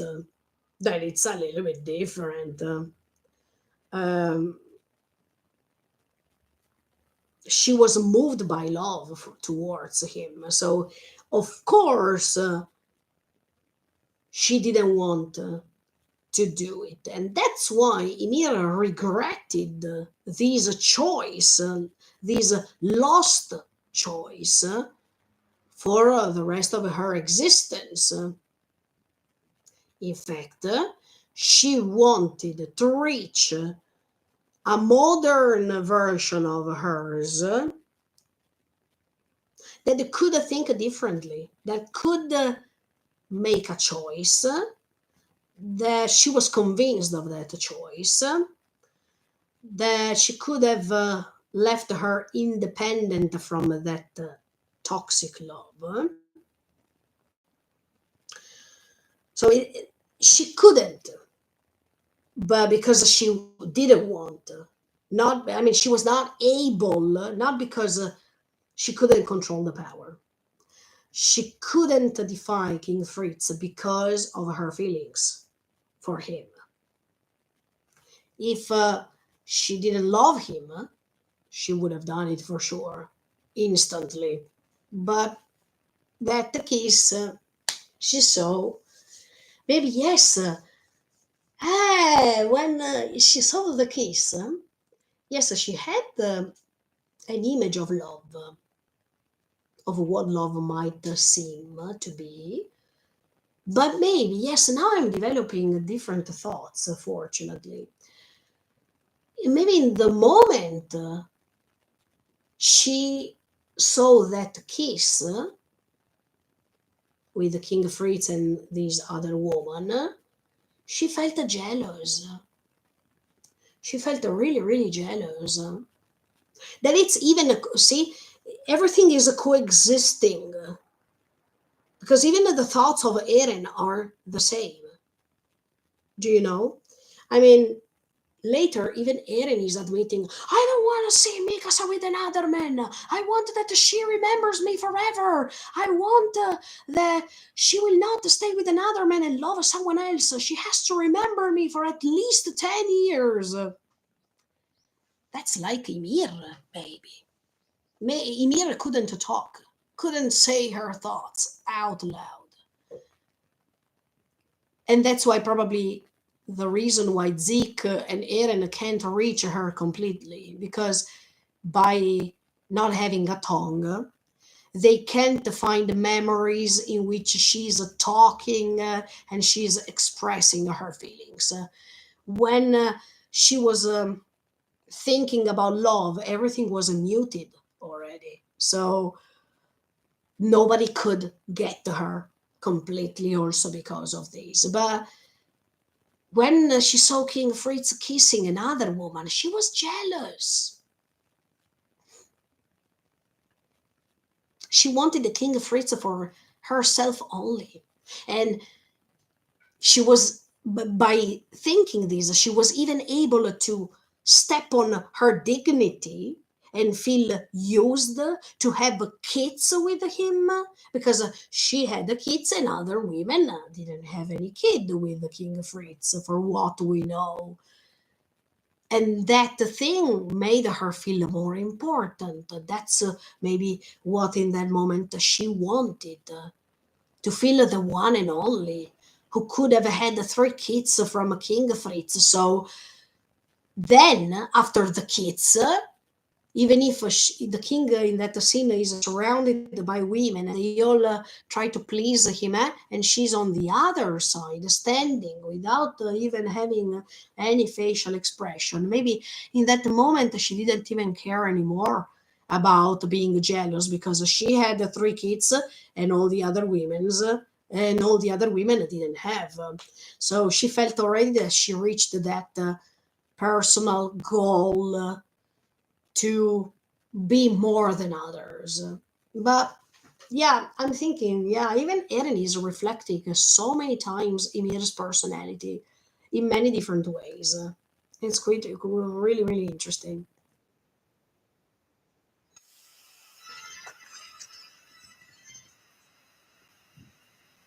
Uh, what left her over there?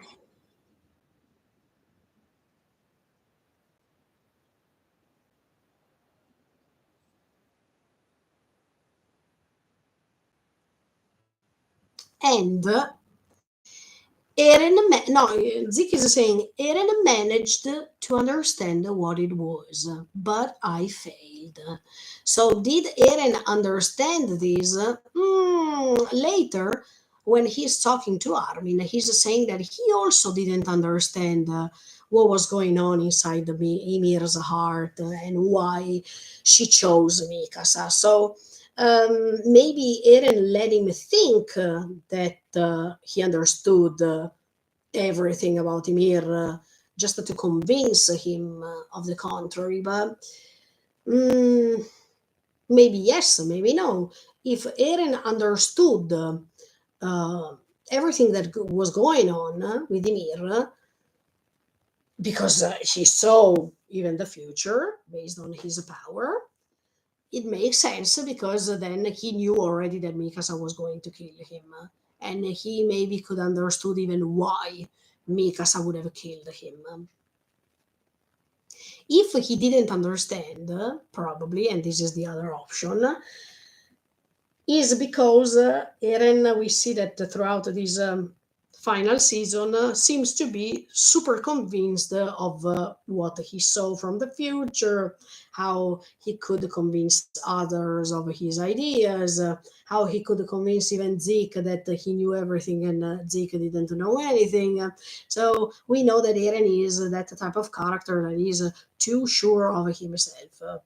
Um, so I think, in my personal and honest opinion, yeah, it could be possible that he saw things because he is the Shingeki no Kyojin. So he can coexist in the past, the present, and future, while Zeke can't. So this is Zeke's limit, and that's why Zeke will never understand what's going on, because he can see he is connected to the paths, but he doesn't have Eren's ability. So That's for sure the one of the main reasons why maybe Eren hugging her and telling her she's not a slave, she's not a goddess, she's a normal person with the wishes, desires, and whatever. So Eren knew the perfect words to use with her to let her explode or let her grant him the power that she had. So I think that just because of that, Eren knew more than Zeke. But I think that no, he specifically says that he doesn't know why Mikasa was chosen, why Mikasa had to reach Ymir, because the real goal of Ymir was not to reach Eren. She wanted to reach Mikasa somehow because she understood that Mikasa was the right woman, that was an opposite woman from what she was, who could put an end on all these. And was not Eren. It was Mikasa, the real one who put an end not on not on Eren only, but even on the Titan's power. So she was the one that had to be reached. But in fact, when we will rewatch Shingeki no Kyojin from the beginning, um, I will tell you my thoughts by watching different scenes that might refer to different ways of interpret these scenes.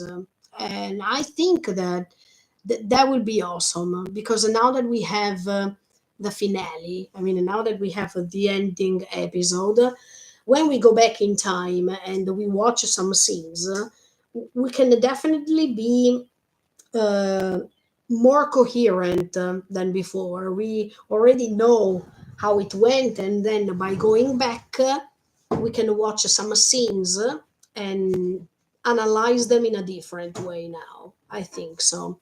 But let's go on in the meantime.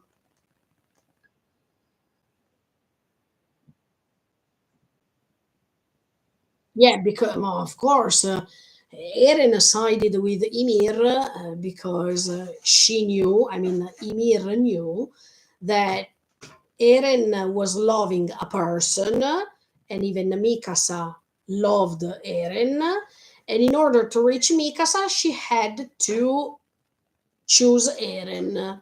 Zeke couldn't be chosen because Zeke didn't have a person he loved, I mean, love as a couple, etc., etc.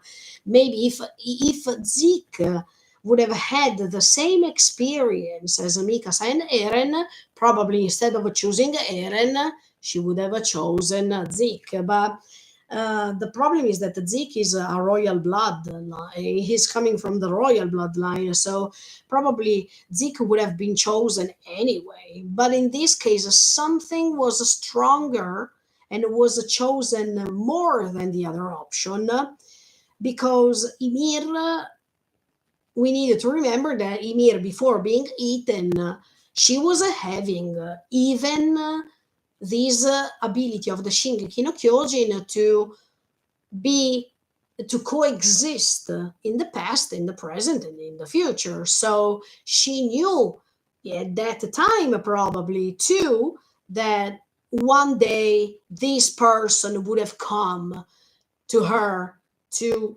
let her start the rumbling and let reach that person she really needed to end all these curse that actually was starting with her. And by feeling guilty of this choice of not choice, I mean, by being guilty that that day she fell underwater and she met that creature, automatically speaking, she wanted this to finish. And I think that before being eaten, she, even Ymir, already seen the future by having the Shingeki no Kyojin power.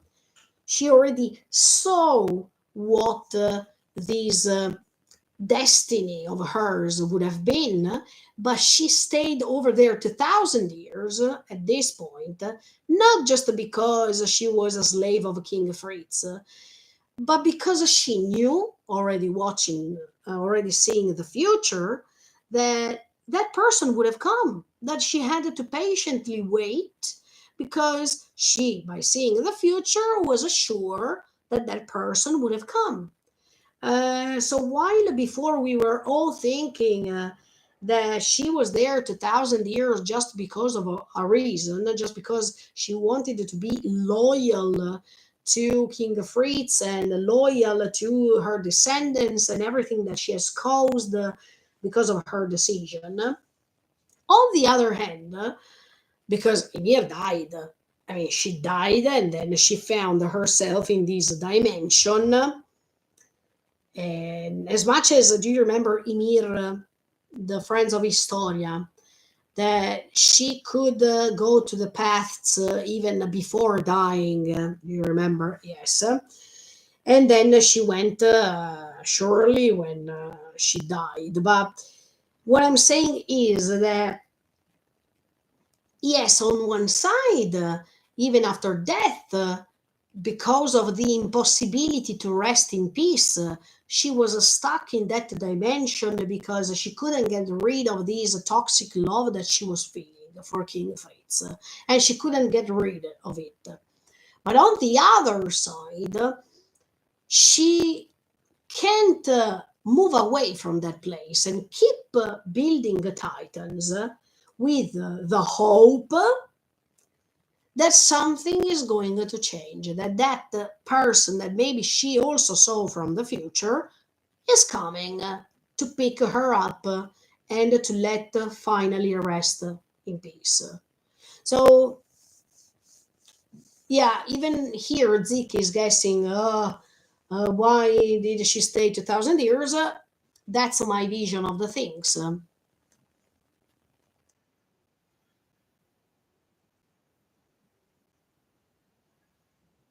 You see, I mean, Armin is asking Zeke, how can we go out from here now? And he says that he doesn't know.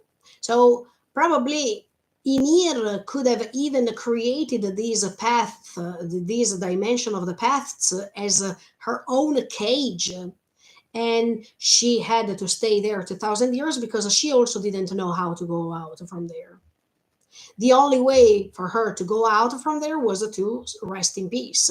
But in order to rest in peace, we need someone that is coming to rescue her, right? In this, at the same time, Zeke doesn't know how to go out from there because it's not a creation of Zeke. That dimension of the paths was created, let's say, as a standby, as a purgatory by Ymir. So she created that dimension because she, as Zeke is saying, was afraid of not existing anymore.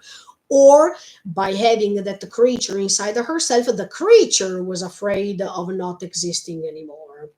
And in fact, she was killed by her daughters so that the creature could have multiplied and it could go on. But I think that she created that area at the same time. So Zeke and all the others don't know how to go out. But if you noticed, while Armin is rescued because Mikasa later will say, "Give me Armin back." On the other side, Zeke comes out from the skeleton, it comes out from that dimension because he is awakened, because now he is having a different vision of the things, thanks to Armin. So until they are or awakened, or anyway, until Ymir will not rest in peace, that dimension will stay over there and will not go away.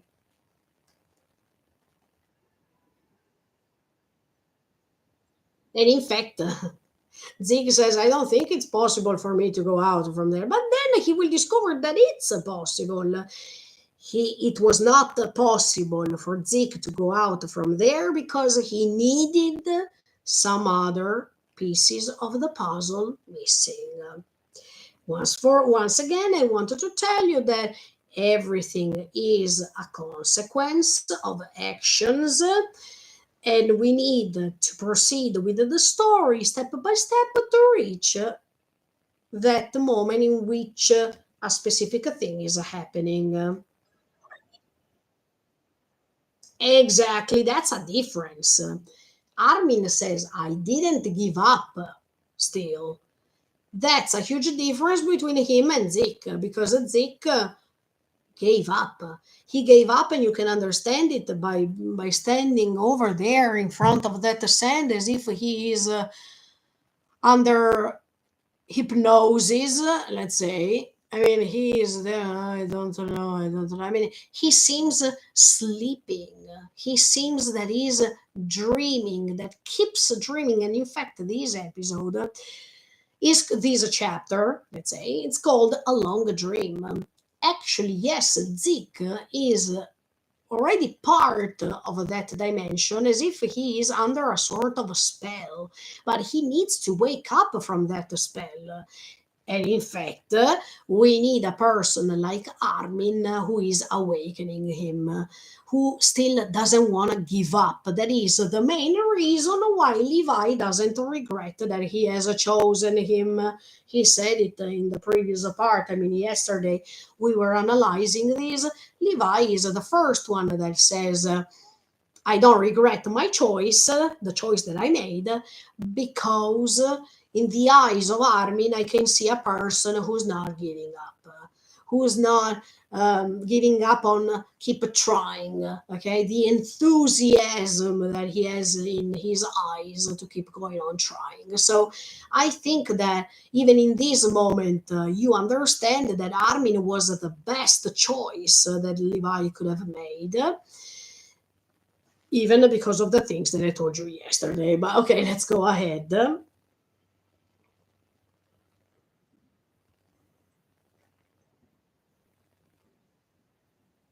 And Nick keeps saying, why? Because you have to multiply?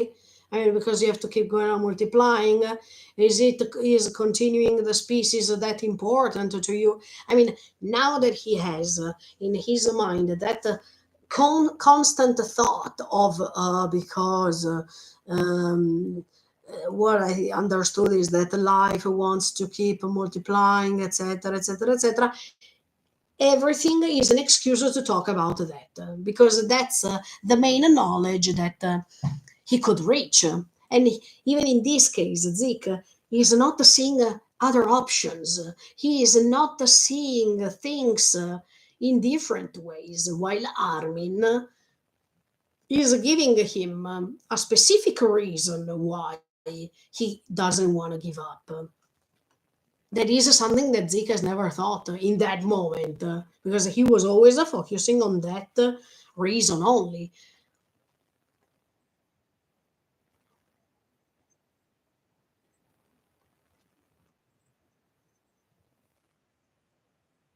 Uh, you could call what's happening right now the tragedy of lives being ruled by fear. Because he thinks, I mean, Zeke thinks that Armin is doing what he's doing because he's afraid of dying. Because he doesn't want to give up because he thinks that by being a living being, he's afraid of dying. But that's not true. That's not the main reason why.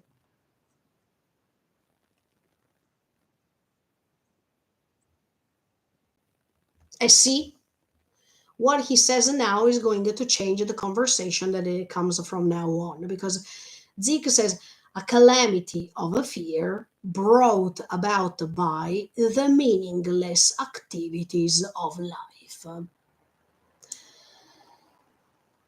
Zeke considered his life so miserable. Zeke considered his existence as if it was better not to be born. You need to remember that. That's why he is judging everything that he has experienced as a meaningless activities of being alive. That means, yes, I was born, but it was better if I was not born. Or, yes, I was born, but throughout my life, I understood how life is meaningless because of the solitude that I felt, because of the pain that I felt, because I was always put aside. I was never being loved for real. I was just used. So try to find me good reason why it was worth it living, because I can't find it. And this is why the conversation will change. Sorry for the shake now.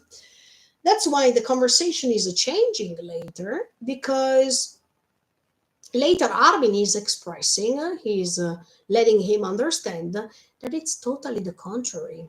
That means while he sees a pitch darkness in front of himself, if we talk about his life, he is wrong. Because even the sky at night is pitch dark, right? But we can see some smaller lights, the stars. And Zika is not seeing the stars right now. And the stars, now that I'm telling you this metaphor, represents the beautiful memories, the glimpse of moments in which we felt happy, in which we felt that happiness was surrounding us, or the moments that were worth living because we were existing for those moments. Yes, now Zeke is seeing a sky that is completely dark. But thanks to Armin's speech, he will be sure he will be able to see even those stars and to understand that even if the sky is dark, it can be enlightened by these fragments, by these small lights that can be so beautiful, that can be so evident that you can look them with your own eyes, and can be multiple, not just one, can be multiple. But that's why from here things are changing in this discussion, because he is the one saying that the activities of life are meaningless, based, of course, on his pessimism that is quite evident. But from now on, there is the awakening of Zik.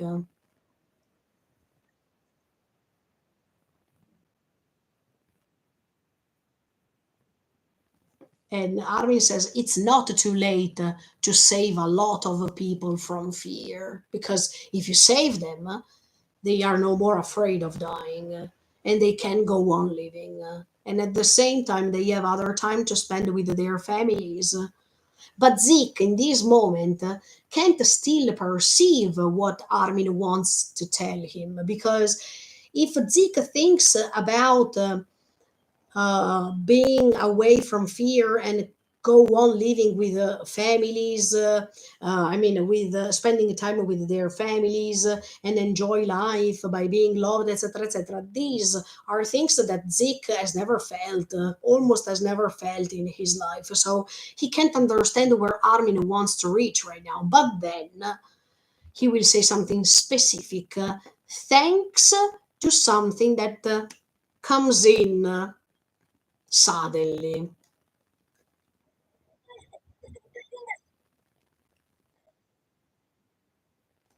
But I really appreciate what Zeke is asking now, because it's really important. He says, wait,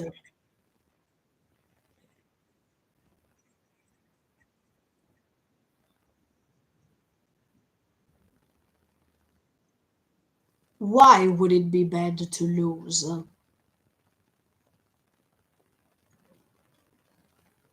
So nice, this question. So nice. I like it so much. Why would it be so bad to lose? I mean, if you lose, you die. Why we move forward to keep going on living? Anyway, we have a limit of time. We can't be immortal. So why are we struggling so much to extend this amount of time that we have? Why we can't just accept feeling impotent in front of life that is going over? Why we human beings or living things, because even animals they struggle to survive, but why do we struggle so hard? If anyway, maybe the week after, the month after, the year after, we will die anyway. Why? This is the enigma that Zika has to solve in order to be awakened. And anyway, I don't blame him from asking this question, because sometimes even we human beings can ask the same things to ourselves. This conversation is simply human, and the humanity that is portrayed here in this final episode is extremely evident, extremely powerful.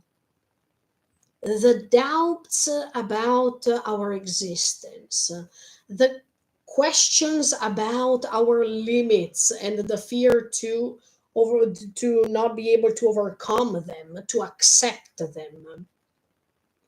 These questions, these thoughts that are well expressed. Look, this is so great.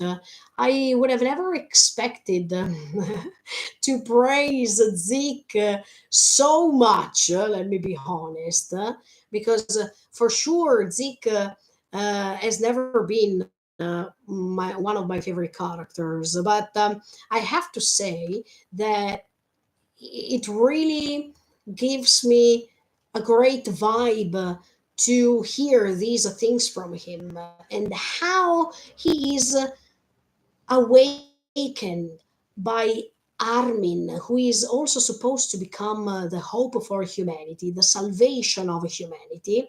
Yes, even in this case, Armin is saving a human being from his um, acceptance and the resignation.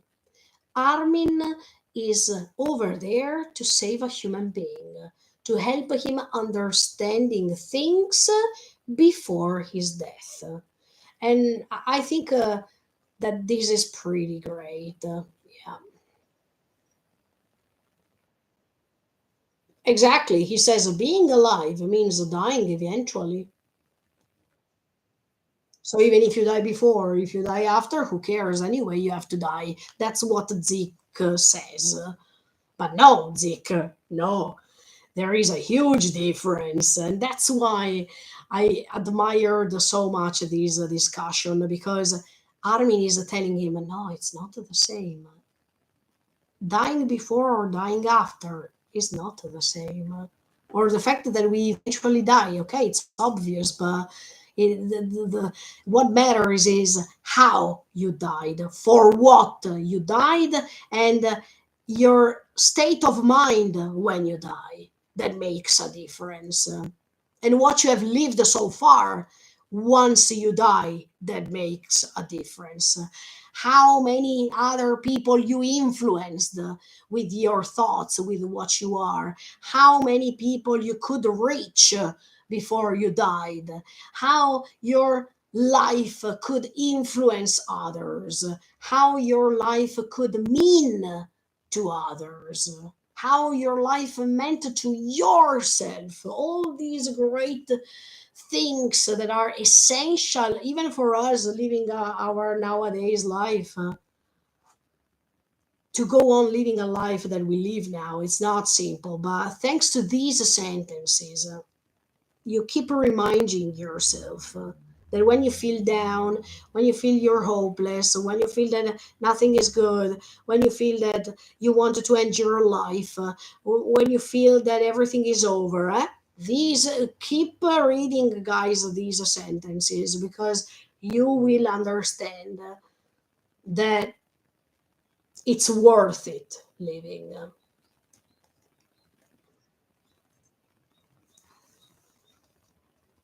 See the contrast of the eyes that they have. Zeke has these eyes, and Armin has his eyes opened. So great, so great. As if while on one side we have the resignation, and on the other side we have the light of being alive, the light of hope that keeps not giving up, trying. Amazing. I mean, on one side you see a tired person, and on the others, on the other side you see a person that keeps wanting to go on.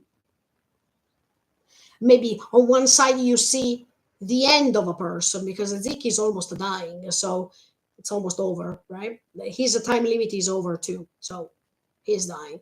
And on the other side you see even the future. I mean, the way to continue.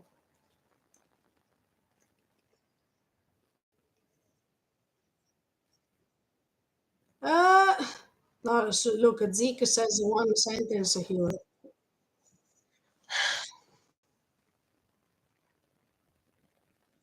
The moment before death might just bring relief.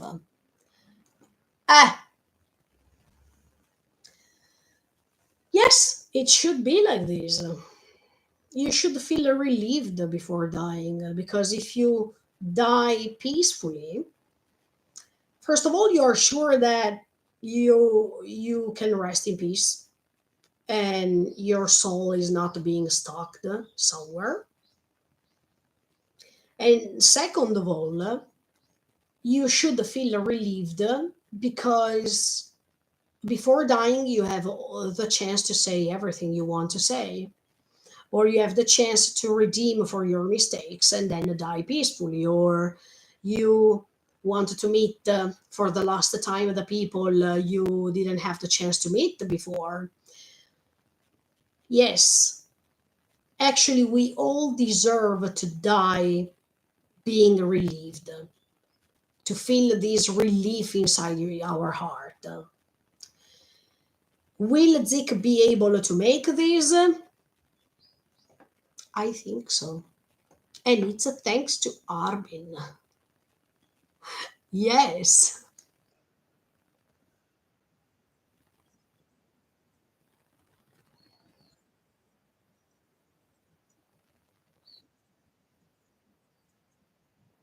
exactly. No longer being driven solely to multiply, never knowing what the point of it all is. It might feel like being set free. Yeah, because we live our lives based on conventions that I told you already, but we live our lives in a way in which we always um, ask ourselves what's after death. Oh no, I am afraid of dying. Um, oh no, this happened. So what does it mean? I mean, we always feel um, under pressure for something. We always feel as if we are not light to live our lives because there is an impediment, because someone else is making us feel negative feelings. I mean, there are always obstacles, okay? While it would be so nice to live life from a different perspective, and to be able to see life a little bit more positively speaking, because life can't be so, it can't be negative only. There should be even the counterpart, and if you can create a sort of a balance between the two, like the yin and the yang, for example, if you are able to create these contrast, and not paying attention on one side only, but being aware of both sides, giving these both sides the same importance, and being influenced by both sides, and not just by one, then you live your life better than others who are trying to see life just in a way. Okay. And yeah, I think that when you're about to die, I mean, I have never experienced it so far, and I'm thankful for that.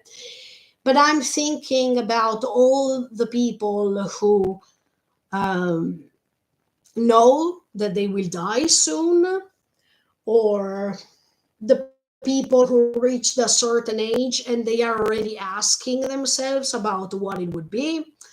I'm thinking about the people who unfortunately wanted to end their lives.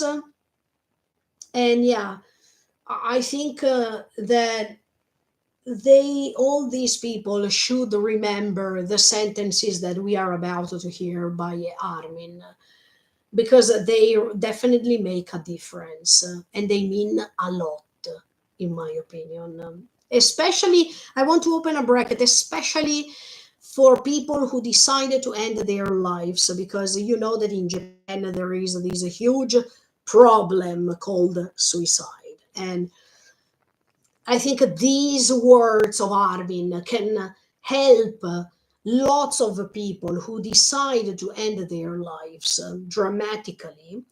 And Armin's words can help these people to understand that when you think you're about to end your life, you should think about the moments you should have treasured more, and to think that if you are born, there is a reason. If you're born, it's not meaningless. And don't let other people choose for you or choose for your life, because your life matters not only for yourself, but even for others. Your life can influence other people's choices, other people's feelings. So, you as a person are important because you have an immense power that is not this supernatural power that Hymir granted, but the power of helping other people, creating memories with other people, trusting people, spreading your story to other people so that the story can influence others, create memories that are effective not just for you, but even for other people. Being able to feel important to other people.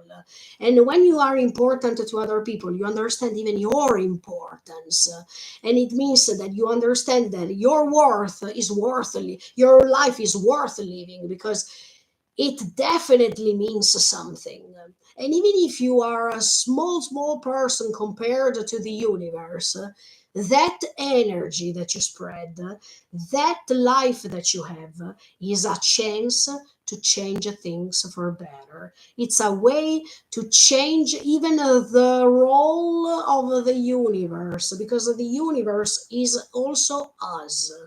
So, these great thing that Armin is saying later, even a small object, a small detail, a word you say, a way, a memory in which you have run somewhere else to reach a person, something that seems to be meaningless for others, but to you, it meant the world. And maybe not just for you, even for the people you had around yourself in that memory, meant the world. So, one thing is the supernatural power, and then another thing is the power that human beings have, the power to create memories, to create evidences of their existence, um, and the power to affect others. Not only because we thanks to the interaction we have with others, can grow, but we can grow all together. So life is a great key that you have, but you have to open the right door. If you open the wrong door, then you lost the chance. But if you open with that key that you have the right door, you can change the world. Not your world, but even the world that you have in front of you. So that's why Armin was the right person to be chosen, because Armin has this intention. He wants to spread their story to others, and he wants to treasure at the same time not just the memory of his best friend Eren, but even to treasure his memories for himself, and let them shine in his mind, not only in his mind, but to spread his stories to others, so this story can influence others, and by influencing these stories other people, you understand how important your life was, because you were the protagonist of that story, or some of the protagonists of that story. So Zeke needs to understand that even if he had a tragical life, oof, I feel emotional now. Even if he thinks that he was never being loved, and he had the proof of the contrary, even if because Grisha told him that he felt sorry and he really loved him, even if he thought that his actions by turning it into a titan, even if he didn't want, etc., etc., were meaningless, those things are not true, because there are even other things that can confirm the contrary. While Zeke thinks that he was completely used, he has proofs that it's not true. Look at Xava, for example. When he thought that he was not loved, that was not true, because both Xava and even his dad, at the end of the day, he loved Zeke. When he thinks that he lost the chance to live his life fully, it could be true, but at the same time, what he did was not meaningless. It was necessary for the story to reach this moment in which he will make a difference. So if he didn't live his life so far, that main role that he has now wouldn't be possible. And at the same time, while Zik believes that he couldn't collect any good memory because the bad memories are more than the good ones, he will understand that it's not true that too. Because even if the quantity of good memories is smaller, the quality of those memories can overcome even all the bad ones. So, as you can see, it depends how you see life, and that's why I connected myself with the yin and yang, because on one side, on the yin and yang, you see that the white part is bigger than the smallest black part, and the vice versa. So we need both sides. We can't just pick one, because if we pick one, we choose to see life in a certain way, but as soon as there is a total black, we know that there should be even a white. That if there is a big part on this side, there should be even a small side on the other side. So everything is compressed, and everything has to coexist in order to see the vision of life fully.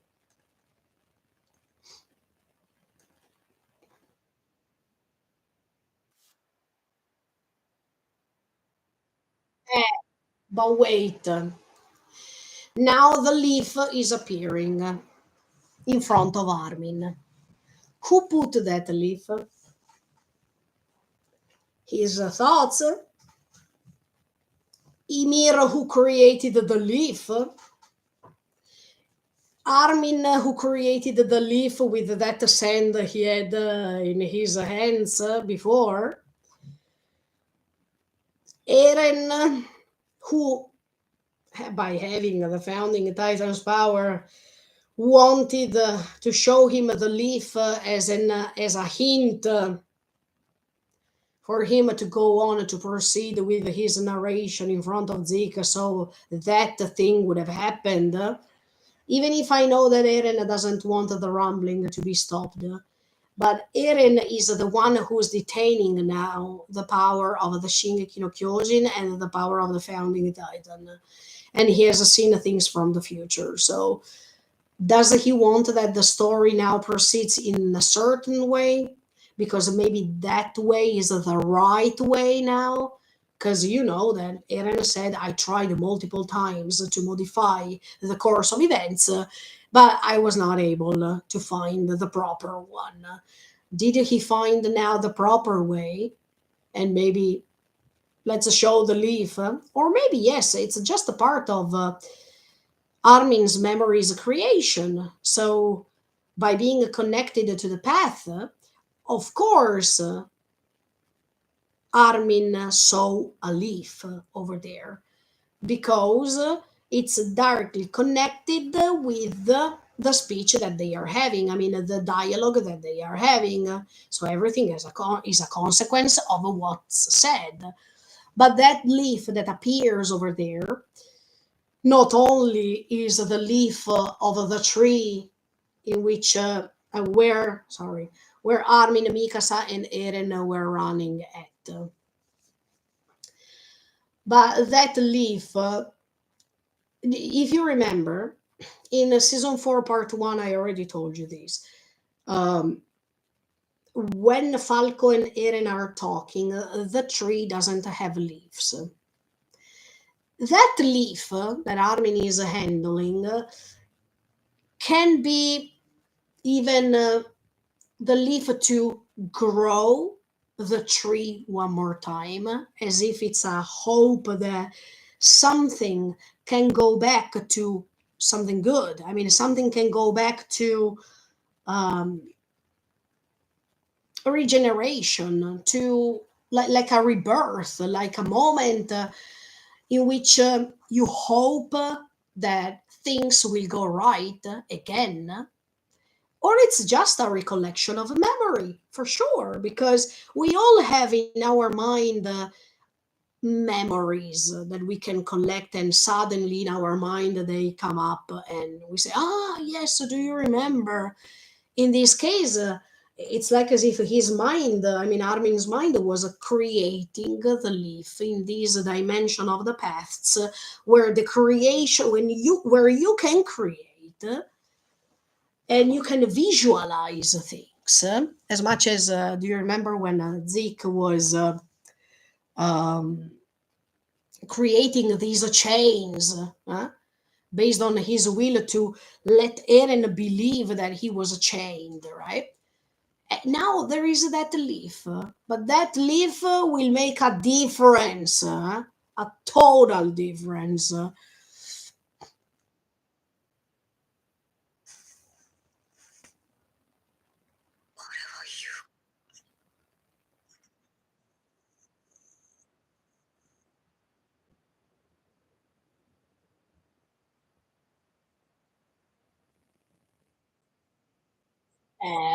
See, wow. The best friends that are letting him believe that he was the first one. These, sorry, I have to clean my nose for a second. This reminds me, and these finally we reached the thumbnail of today. This reminds me season one again, you will say. Yes, because this episode, as much as this final season, is directly connected to season one for multiple reasons. Why do I say this? Is because do you remember in the first episode? Yeah, in the first episode of season one, while uh, Armin was bullied, and Eren was coming to rescue him. Do you remember that moment? He was running, running, running, running, and say, Armin, move away from Armin, or something like that. And behind, Mikasa was making to these bullying guys this face while she was running too, but she was behind Eren. And Eren says one thing in particular later. He's saying, ah, did you see? They ran away because they saw me. No, no. In that moment, they were running because they saw Mikasa. But Mikasa, when Eren is saying that sentence, she is not saying anything. She is not replying and saying, "No, no, no. Look, they ran away because I was there, or because they noticed me, or because these bowling guys they were saying, oh no, Mikasa is coming. Let's run away." But she didn't want to create a disillusion on Eren that day. She wanted Eren to believe that he was the one who saved Armin. She wanted him to believe that he was strong. And in this moment, too, when Armin is saying, look, Eren got an idea, he wanted that we ran towards that tree. That is, of course, the same tree. I mean, there is not another tree. I mean, in Shiganshina, it's like as if there was just that tree. um, and Armin said, look, yes, Eren ran first, started running first. Mikasa wanted, I mean, Mikasa too, she ran, but she stepped back to let Eren think that he was number one. And then I was the last one. Basically, this vision is the portrait of the entire story. Eren, who seems to be the strongest, Eren, who seems to be the first, the one and only, Mikasa, that lets him think so, and Armin, who is the last one, because of all the things he thinks. But for Armin, in that specific scene while they run through the tree, till the tree, it's not a problem that he is the last one. He doesn't feel it as if it's a matter of inferiority. No, because that moment is more important for other things. And by the way, guys, the sunset and Eren is reaching the tree first. He will be buried under that tree. Firstly, Mikasa probably will be buried. Secondly, so Armin is the last one, even when we think about their deaths. But in Christian religion, because we quoted even the Bible, so that's why I'm saying this. They say, I mean, Jesus said the last people will be the first ones. It's true. Because Armin survived. And Armin, throughout all his life, even after Mikasa's death, kept continuing spreading the right things to do. He did the best. So, this is a great metaphor, not just for people who think that they are inferior, but even to people who think that just because they arrive later, they are losers. It's totally the contrary. Or at least we needed to understand that each person has its own time to do things. We can't reach a goal all together at the same time. We have a different speed, we have a different length of life, and we have different purposes for sure, but the time that we spend, that we invest to reach something, shouldn't feel like a competition. Should feel like, okay, that was not my time, that was not my right time, it will come. See, the way in which you approach life and its challenges is depending on the person that you are in front of. Or I mean, like in the case of these three, okay, Eren reached the first because Eren has great powers. Eren seemed to be so convinced about what to do, etc., etc., etc. And Mikasa preferred to say that she was strong in front of others and not in front of Eren, because because she loved him and she didn't want him to feel less than her. So for Mikasa, even if she knows that she could have done better than him, she prefers to step back and let him think so, because it's a matter of love, it's a matter of kindness. Um, she didn't want to feel Eren sad, and that's a noble way to love a person. And Armin, who was supposed to be the fragile one, who was supposed to be the one who's always reaching things later, because he's in a cage. I mean, his body doesn't respond to his thoughts, and he always finds his body is a limit, because his body doesn't correspond his instinct and his will of acting or reacting arrives later. But that doesn't mean that Armin didn't reach the tree.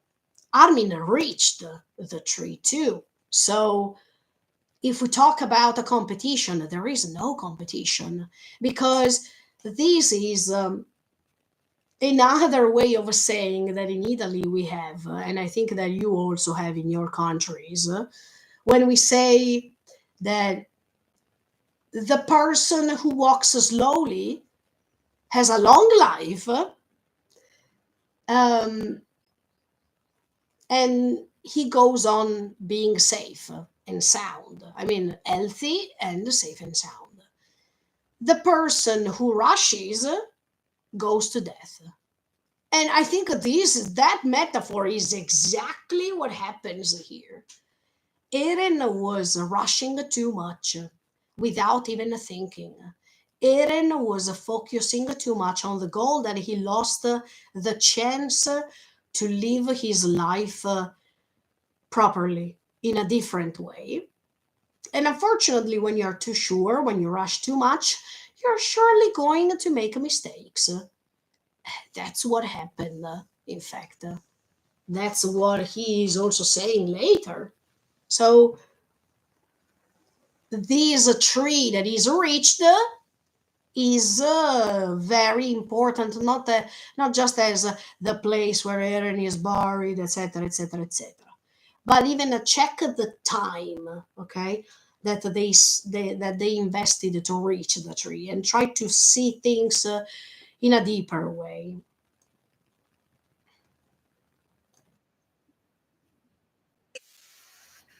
And he says, of course I was the last one, because in Armin's point of view, he is good for nothing. I mean, even if he tried to be faster, in his opinion, he couldn't, because he has to be inferior. I mean, from his point of view, he is a loser. So, of course, I was last.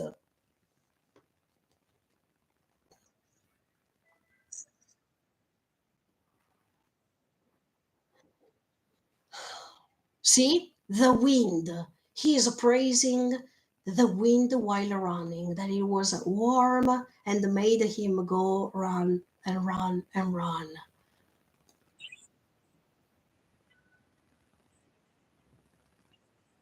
And the wind was moving all these dead leaves.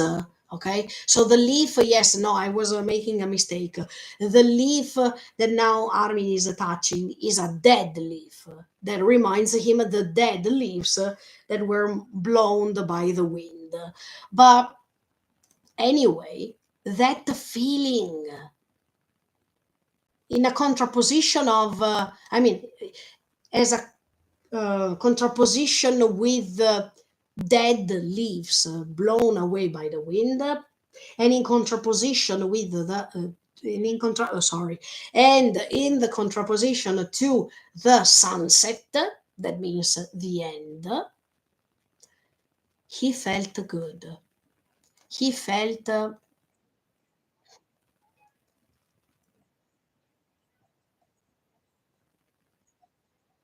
he felt that maybe he was born to race Mikasa and Eren up that hill. That moment, that moment that doesn't have anything to do with multiplying, with I mean, procreate. That means reproduce the species and go ahead. No, no, no, no. That moment means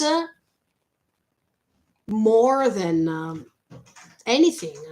And that thing is based on a leaf, is based on a tree, is based on things that are not, except for the tree that is a living thing, but that dead leaf that made him feel alive. This contraposition between death and life, and even something that is dead that can make him feel alive. Of course, that doesn't mean the moments in which he is transforming in the colossal titan, because in that case he is alive and he's bringing destruction. That's another thing. But here we are talking about this specific moment that made him understand, oh, it was worth living, or ah, it was good that I was born. And Zeke is speechless. I mean, he's starting thinking something that he has never thought before. Or he is surprised because anyway he have heard the same sentence from Xava. Even Xaver said, even if I understand, Zeke, your plan, and we agreed to go on with the plan, I agree to say that I was happy to be born to play catch ball with you because that made me feel happy.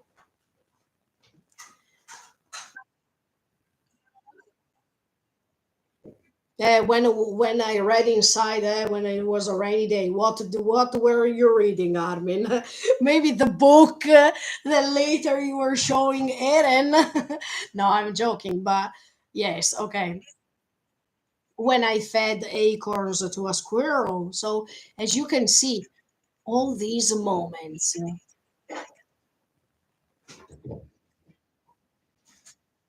And in the moment Armin is talking to Zeke and he is looking at his leaf, from Zeke's perspective, he is seeing the catch ball. I mean, he's seeing the ball that he usually used to play catch ball with Xaver. I mean, the baseball ball, yes. But they used it to play catch ball. So I think that as much as I told you before, it depends on the perspective of each character. And in fact, here on one side, Armin is looking at the leaf while Zeke is looking at the ball, because these two things, respectively, created these amazing moments that were always being remembered by the both of two. But at the same time, why there is this difference of a perspective?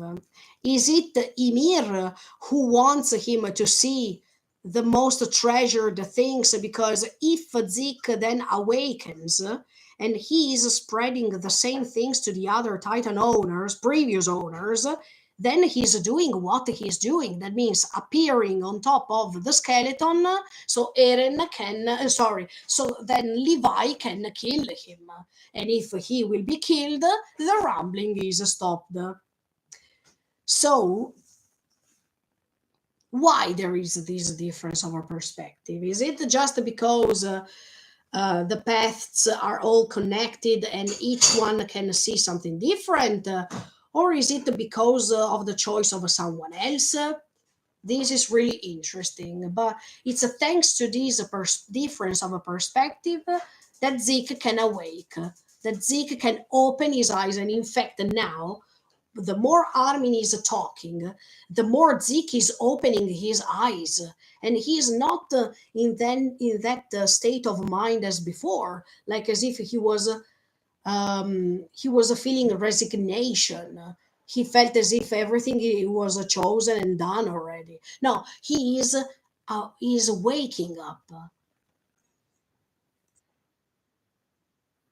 I had the sense that these insignificant moments were incredibly precious.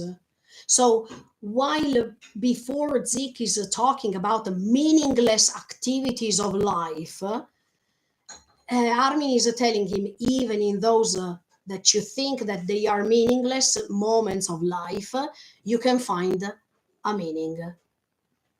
Those you think that they could be meaningless, they can turn into meaningful if you think about it more.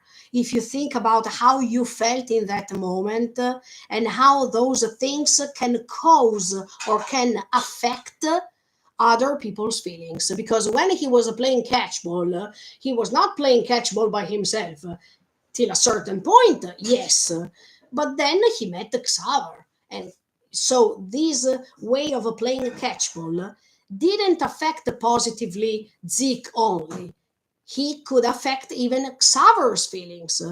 Because even Xaver was living a disastrous life, because we know that he lost his wife, he lost his son, based on his wife's, I mean, thought of ending her life and even the son's life. But that was a way to be reborn. That was something that was helping not just Zeke, but even Xaver. So he can't think about his life only. He needs to think about how his actions have caused or have created something good even to others. And that's what happened. And Zeke is asking him, "Where did you get that?" And he's referring to the baseball ball, of course, while Armin is looking at the leaf. So someone is interfering here to show them these two things that they both care, so they can reach the meaning of this dialogue. I found it buried in the sand. Buried, not even the fact that it's buried, it's meaningful because it makes you understand that by being buried, it was staying underneath.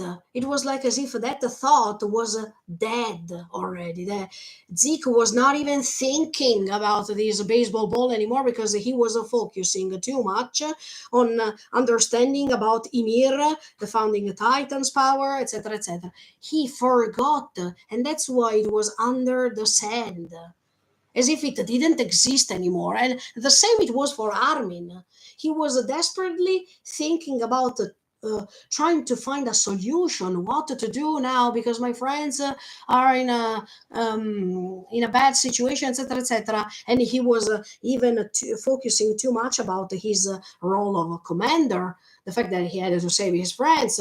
The fact that he had to find a solution for everyone, he had Mikasa to comfort. So he had lots of jobs to make.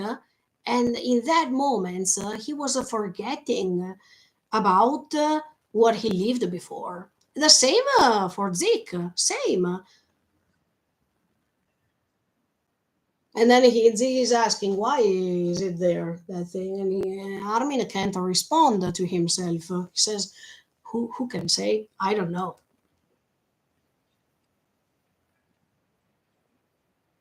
Yeah, great, great. In fact, Armin is saying, even if this thing, from his perspective, is the leaf, from his perspective, from Zeke's perspective, is a ball, even if that thing is not living to multiply, it can cause me precious moments to remember.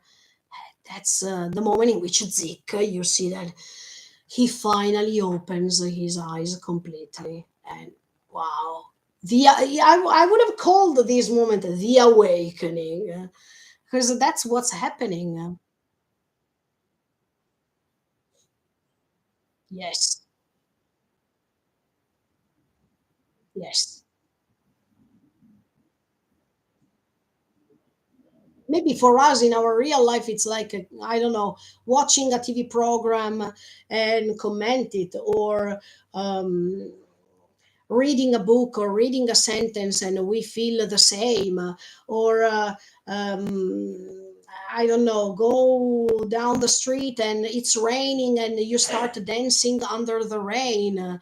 um, I don't know, laugh about something that it made you laugh so hard.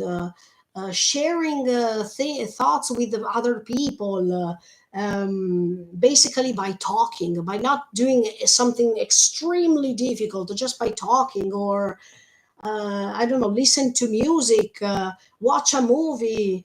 Um, I don't know, here in Japan, when the sakura are blooming, to see when the sakura bloom, um, that actually, even in that case, it's a metaphor of life, just saying. But everything can be precious. It doesn't mean that it has to have a great quantity, or it has to be big, it has to be small. um, it's based on perspective, based on what we need in that moment, or what we just like to do, that doesn't need not doesn't necessarily need a meaning, but it creates something that you treasure it for later. Okay, I give you a stupid example. When I went to Italy last year, I found in a store a doll. I don't want to tell you the name, but that doll uh, is becoming a memory. Yes, it's becoming a memory because my husband and I keep laughing about that. And we, even if for others it can be something really, really stupid, for me, it's a way of laughing. It's a way to feel happy. It's sharing thoughts with a person who knows the same story. And we created even a song for them. Exactly. Thank you. Yes, we created funny songs based on that.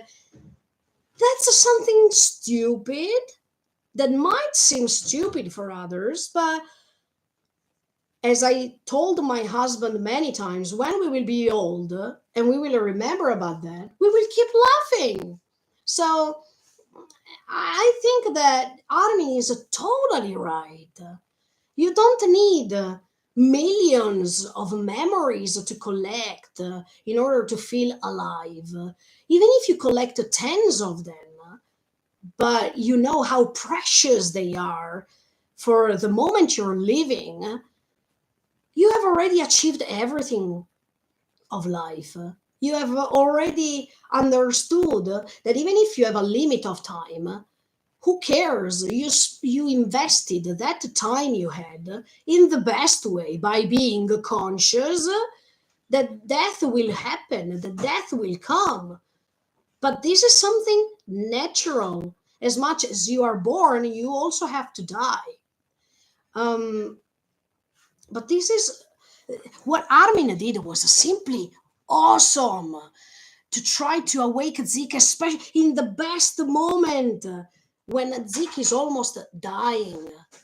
And if you think about that, Zeke will be killed by Levi. Okay, it was already predestined, let's say. It was already written. But at the same time, before dying, he is doing something great. So his life was meaningful even because of this moment, this final moment, because it's a thanks to him that the rumbling will be stopped. So by saying this, he is accomplishing even his father's last wish. That means, please stop, Eren. He did it. He accomplished his dad's desire for the first time, because Grisha has never loved what Zeke was doing when he was young. And now he can even rest in peace because he accomplished even what Grisha has always asked for him in the last season. Stop, Eren. He did it. Thanks to him, the rumbling stopped. So it's not true that he couldn't receive a hug from his dad because he received it. It's not true that he was never loved by Grisha because then he is admitting it. And even Grisha, before resting in peace, at least he had the chance, thanks to the paths and thanks to the coexisting of past, present, and future, to tell Zeke what he has never told him before. So as you can see, before dying, all these characters have something to say.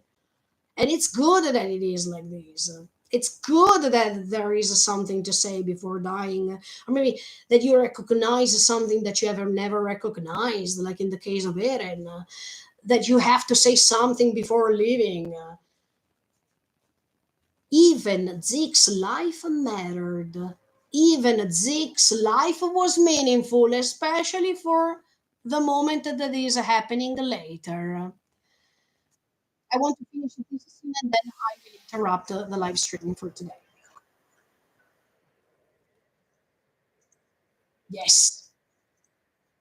Oh, but let me tell you one other thing. It's a joke, but no, it's not a joke, but it's just something funny. Armin has always to wake up Jaegers. I mean, Armin has always waken up Eren in the worst moment when he didn't know what to do while he was transforming or he was confused, etc., etc. Now he awoke even Zeke. I mean, he is the psychiatrist of Jaegers here. Huh? Okay. Yes. Okay. And I wanted to finish with this vision of the previous Titan owners, Kruger, Grisha, um, Xaver, Porco, Marcel, and Ymir, friend of Historia. So yes, with this scene, guys, I wanted to interrupt here. Yes, this live streaming. I was happy to reach this moment, also because I put it on the thumbnail. So at least I was able to reach this moment. Thank you so much for the support. See you on Monday because now the weekend is coming.